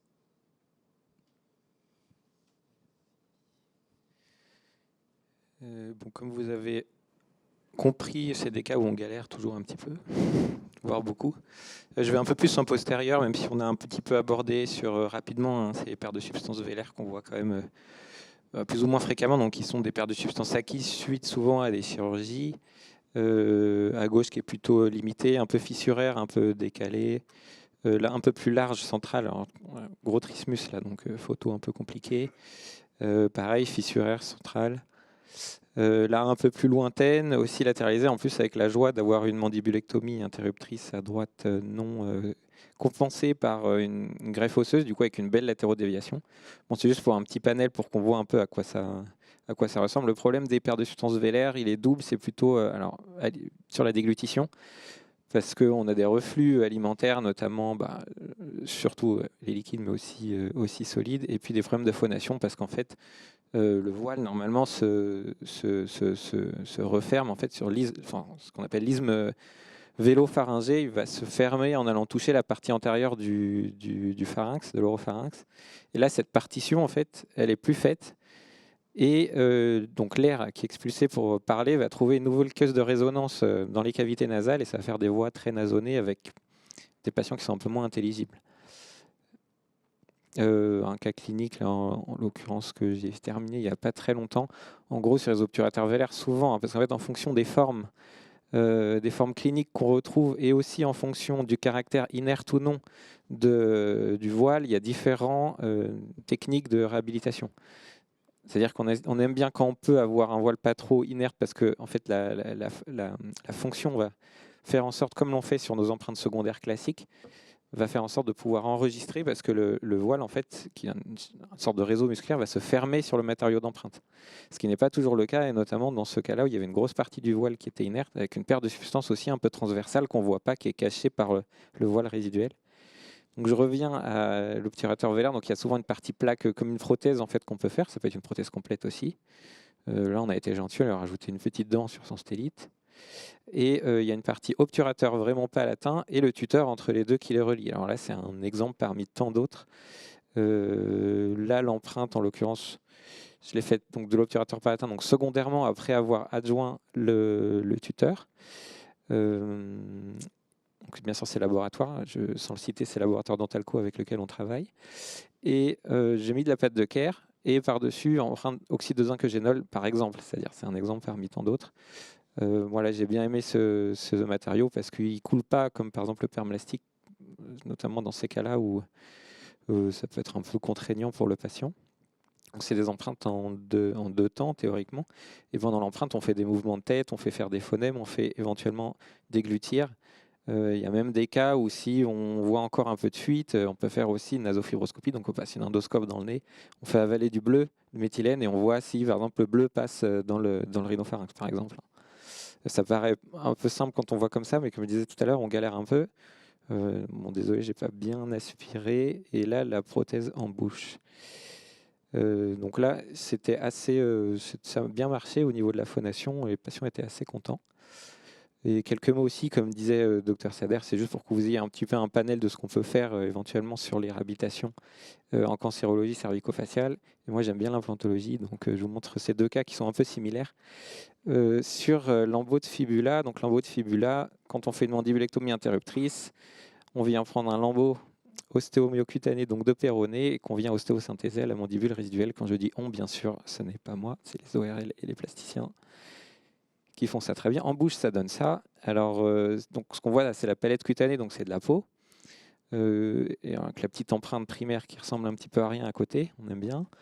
Il y a des problématiques assez variées sur ce type de réhabilitation, parce que le fait qu'il y ait une palette cutanée, là ça se voit pas trop, souvent on appelle ça le savonnage, c'est-à-dire que c'est pas du tout adhérent, ça bouge vraiment beaucoup, souvent il y a de l'épaisseur, et en plus de ça, nos implants ils sont pas faits, en tout cas nos piliers inventaires ils sont pas faits pour la peau, quoi. Ils sont faits pour la gencive, donc ce qui fait qu'on a des sortes de fausses poches autour des piliers et parfois des bourgeonnements un peu intempestifs, des sortes de granulomes qui se développent. Sur elle, ça allait, sur cette patiente-là, mais sur le patient d'après, c'était un peu un vrai problème. Au niveau osseux, parfois, le fait que c'est été... alors, parce que là, c'est le cas, hein, forcément, nous, on aime bien partir de la fin dentiste pour faire tout le reste. Là, c'est pas toujours le cas, et bon, c'est aussi tout à fait normal. Des fois, on a des segments osseux qui sont totalement décalés d'un éventuel couloir prothétique. On a des hauteurs prothétiques assez hautes parce que les lambeaux sont assez bas, justement. Alors, comme je disais, on aime bien partir de la fin, donc classique. Après, la philosophie reste la même. En fonction du matériau qu'on a, un montage directeur, puis on en déduit un guide radiologique qui est peut-être un peu différent de ce qu'on utilise. Là, on a utilisé le logiciel ReaGuide pour faire notre planification. On avait même fait réaliser un guide stéréolithographique qui finalement n'a pas pu être utilisé pour le coup. Alors là, on slalome un petit peu entre les plaques et les vis, hein, et en essayant de retrouver un axe prothétique idéal, en essayant aussi de ne pas mettre les implants au niveau des zones de coupe et de jonction avec l'os natif. La chirurgie, donc on voit notamment sur la photo en haut, au milieu la partie un peu graisseuse qui est quand même assez importante. Donc là, il y a eu du dégraissage aussi de cette partie cutanée. Avec cette pose d'implants Antogir à qui je fais la pub, mais qui ne sont pas là ce soir malheureusement. Et la chirurgie à la fin, en bas à gauche, avec le tissu qui est, alors on ne se rend pas trop compte, mais qui est avec le dégraissage et la suppression d'une partie de la peau qui est bien retendue. La radio clinique. Je passe des étapes, hein. Comme je dis, c'est un petit peu généraliste parce qu'on n'est pas arrivé à ce truc-là tout de suite. Là, on a eu des soucis d'occlusion, notamment on a dû faire un remontage. Et vous voyez par rapport à la planification initiale, on a dû décaler quand même l'implant là au niveau de la 42 plutôt en palatin. Là, on a presque un an de recul sur cette patiente. Donc on est plutôt content. Un autre cas, quand je parlais de granulome, c'est ça, une sorte de petit bourgeonnement là, péri-implantaire. Là, il y a eu une tentative de réhabilitation qui n'a pas trop fonctionné par une prothèse supra-implantaire. Il n'a jamais pu mettre son appareil, notamment à cause de ces soucis-là. Et du coup, il n'avait pas repris le boulot depuis longtemps, le pauvre, 5 ans. Donc même chose, hein, comme je vous dis, c'est un peu illustratif. Là, on était quand même plutôt confortable parce qu'on avait quand même un péroné assez large, parce qu'il y a ça aussi, il faut voir la forme du péroné. Il y en a qui ne sont pas forcément toujours pratiques, puisqu'ils sont en forme de goutte, ce genre de choses. Donc là, on était à l'aise. On a pu récupérer l'axe des implants antérieurs avec des piliers angulés. Donc on était plutôt content. Ça nous a même servi pour la chirurgie, puisqu'on a paralysé les implants postérieurs à celui-ci. On a aussi dégraissé pour ce cas-là et supprimé un peu de matière. On s'en rend peut-être pas trop compte, mais il y avait même une grosse ségression de la dentaise qui initialement ne gênait pas au niveau de la planification, qu'on a dû retirer. On a mis un implant à la place. Et là, on voit un petit peu que ça remonte au niveau du secteur 4 quand même, au niveau osseux. La radio de contrôle, bon voilà. Et puis la pose, là aussi, du coup, on a dû faire un remontage à cause de la surocclusion due à l'égression de la dent du secteur 1. Et là, on était plutôt content parce que justement, depuis, alors là, on a un recul quand même de peut-être 8-9 mois, on n'a pas eu de bourgeonnement autour des implants. Donc c'est pour ça aussi qu'on est parti sur de la prothèse fixée, parce que on a supposé que c'était aussi le fait que justement le lambeau était quand même assez mobile et venait solliciter beaucoup l'interface implantaire, avec en plus peut-être ce rôle en tout cas ce rôle, cet effet de succion de la prothèse amovible complète. Et donc là, il est content, il a ses dents. Merci de votre attention. Mon mail, s'il y a des questions ou même pas des questions, juste d'échanger sur n'importe quelle problématique que vous voulez, et éventuellement, si on est amené à refaire ce type de rendez-vous, peut-être un peu plus, c'est vrai, centré sur le dentaire, si vous avez des thématiques que vous voulez qu'on aborde, vous pouvez m'en faire part. Voilà. Merci. Merci beaucoup Thomas, merci Paul. Est-ce que, étant donné le temps, il y a peut-être une question dans la salle, ou alors on prendra le temps de discuter autour du cocktail? Il y a une question. Moi, je voulais vous féliciter pour votre présentation. J'ai juste une remarque. Sur l'utilisation du vasoconstricteur en territoire irradié, si vous lisez les notices des produits pharmaceutiques en anesthésie locale, c'est marqué effectivement que les anesthésies avec vasoconstricteur, quelle que soit la concentration, un 80 millième, un 100 millième, un 200 millième, ils restent contre-indiqués. Dans les recommandations, jusqu'en 2020, il était interdit d'utiliser les vasoconstricteurs. Alors ça a changé, mais ça doit passer en RCP. Ouais. Ça, c'est important. Parce que si vous avez un souci sur le plan médico-légal, une expertise, etc., que vous avez utilisé des vasoconstricteurs et que vous avez une ostéoradionécrose post-chirurgicale, si le patient n'est pas passé en RCP, ça peut être problématique. Je parle plutôt pour un dentiste libéral que pour un dentiste hospitalier, parce que vous êtes à l'abri. Moi, j'avais une remarque à vous faire autrement. C'est sur le bilan pré-radiothérapie. En pré-radiothérapie, on est confronté à parfois des discussions un peu compliquées. Et je vois des patients arriver à l'hôpital qui sont en cours de radiothérapie et qui ont une cellulite pendant la radiothérapie. Et là, je me dis, tiens, celui-là, il a échappé au bilan ou pas? Alors certains, ils échappent. Hein. Ils sont rares maintenant parce que c'est quand même bien cadré. Mais il y en a quelques-uns, ils ont eu leur bilan. Et dans le bilan, il y a des dents qui ont été laissées avec des poches paro 6-7 mm. Des dents sans traitement en dos. Et ça flambe pendant la radiothérapie. Donc, un élément important, c'est de rappeler que l'examen initial, dans le cadre du bilan pré-radiothérapique, engage la responsabilité du chirurgien dentiste. Ça, c'est très important. Voilà. En tout cas, je voulais vous féliciter pour la présentation. Merci, docteur Moisan.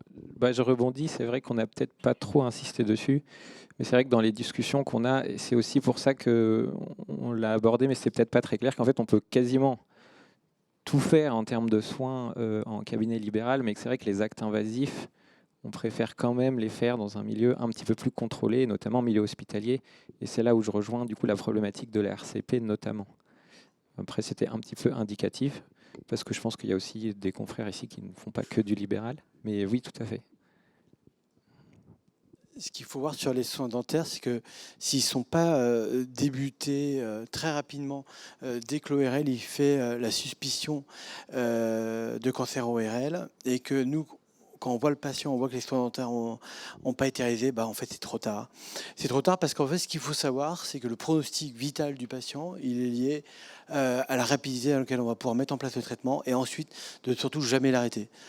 Moi, par principe, un patient qui commence un traitement pour un cancer ORL, il n'arrête jamais son traitement parce que, en fait, une semaine d'arrêt de traitement, on sait que c'est une diminution de l'ordre de 7 à 10% d'espérance de survie à 5 ans en fait. Donc en fait, un traitement, on le débute et on ne l'arrête pas.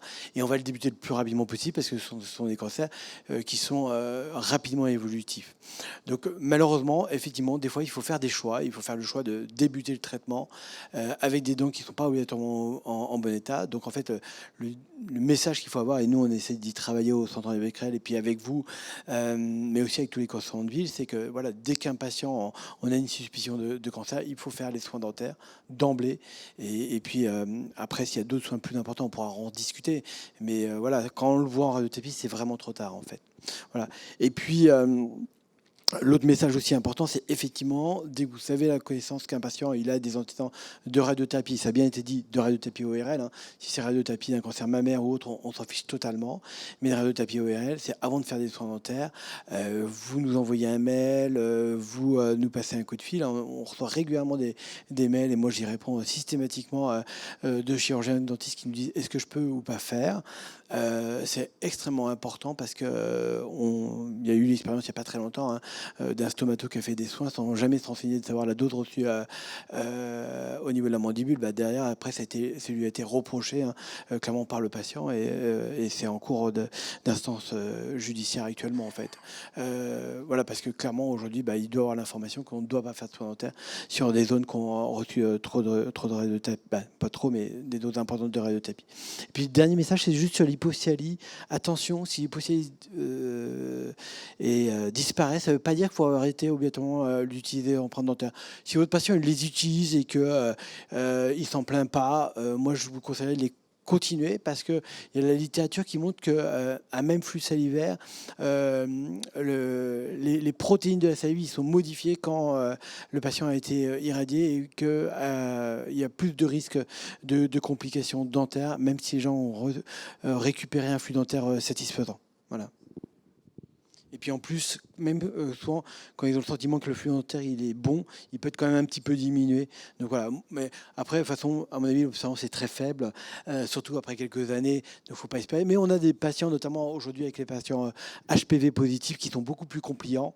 Et eux, à mon avis, en plus, l'impact de leur état dentaire il est beaucoup plus important que des patients alcoolo-tabagiques. Et donc ces patients-là, s'ils utilisent leur gouttière, ne leur conseillez pas de l'arrêter. J'ai vu un patient la semaine dernière, on était à 8 ans, et il m'a dit moi je l'utilise tous les jours, au moins 10 minutes. Je pense qu'il le faisait. Je n'irai jamais lui dire d'arrêter personnellement. Si je peux juste me permettre, juste pour le bilan pré-thérapeutique, alors effectivement, les incidents pendant les traitements, ça peut arriver. Mais après, finalement, les recommandations, elles sont assez claires. C'est la suppression de tous les foyers infectieux. Donc, je pense surtout dans le cadre de la radiothérapie, faut pas trop badiner avec ça. Et s'il y a un foyer infectieux, il y a un foyer factieux. Une poche parodontale importante, c'est un foyer infectieux. Donc, faut retirer la dent s'il n'y a pas de possibilité de faire de traitement paro, etc. Comme on a les patients, effectivement, ils doivent être pris en charge très rapidement. Nous, on s'inclut là-dedans, on doit faire les actes très rapidement, donc ça se solde souvent par des avulsions. Mais faut pas être faut pas avoir la main légère, quoi. Faut enlever les foyers infectieux. C'est dommage, mais faut les traiter. Et effectivement, sur la fluorothérapie, je suis d'accord que moi, ça ne m'est non plus jamais arrivé d'arrêter une fluorothérapie radiothérapie par gouttière. C'est vrai qu'on a quand même beaucoup le cas des patients qui ne les portent plus au bout d'un moment, et on a quand même cette possibilité d'appliquer ce gel fluoré qui est aussi à haute concentration, au moins tous les 6 mois, etc., et qui apporte aussi, je pense, un bon bénéfice à ce niveau-là. Merci aux orateurs, merci aux participants qui sont venus en présentiel et les participants en distanciel. On va s'arrêter là pour ce soir. Laurence, tu veux nous parler du prochain Oui, merci déjà pour la qualité de vos propos, messieurs. Et pour le prochain rendez-vous Becquerel, on se retrouve l'année prochaine, en 2026, le 10 mars, et on parlera de l'hémogramme à l'imagerie osseuse, la conduite à tenir devant 4 anomalies fréquentes. Donc on compte sur vous pour ce nouveau rendez-vous Becquerel, le 10 mars. Merci à tous pour votre fidélité, en présentiel ou en distanciel. Ça nous conforte dans l'idée que nos rendez-vous, ils sont importants et que on prend plaisir à les construire avec tous les intervenants du centre et des établissements extérieurs. Donc merci encore une nouvelle fois.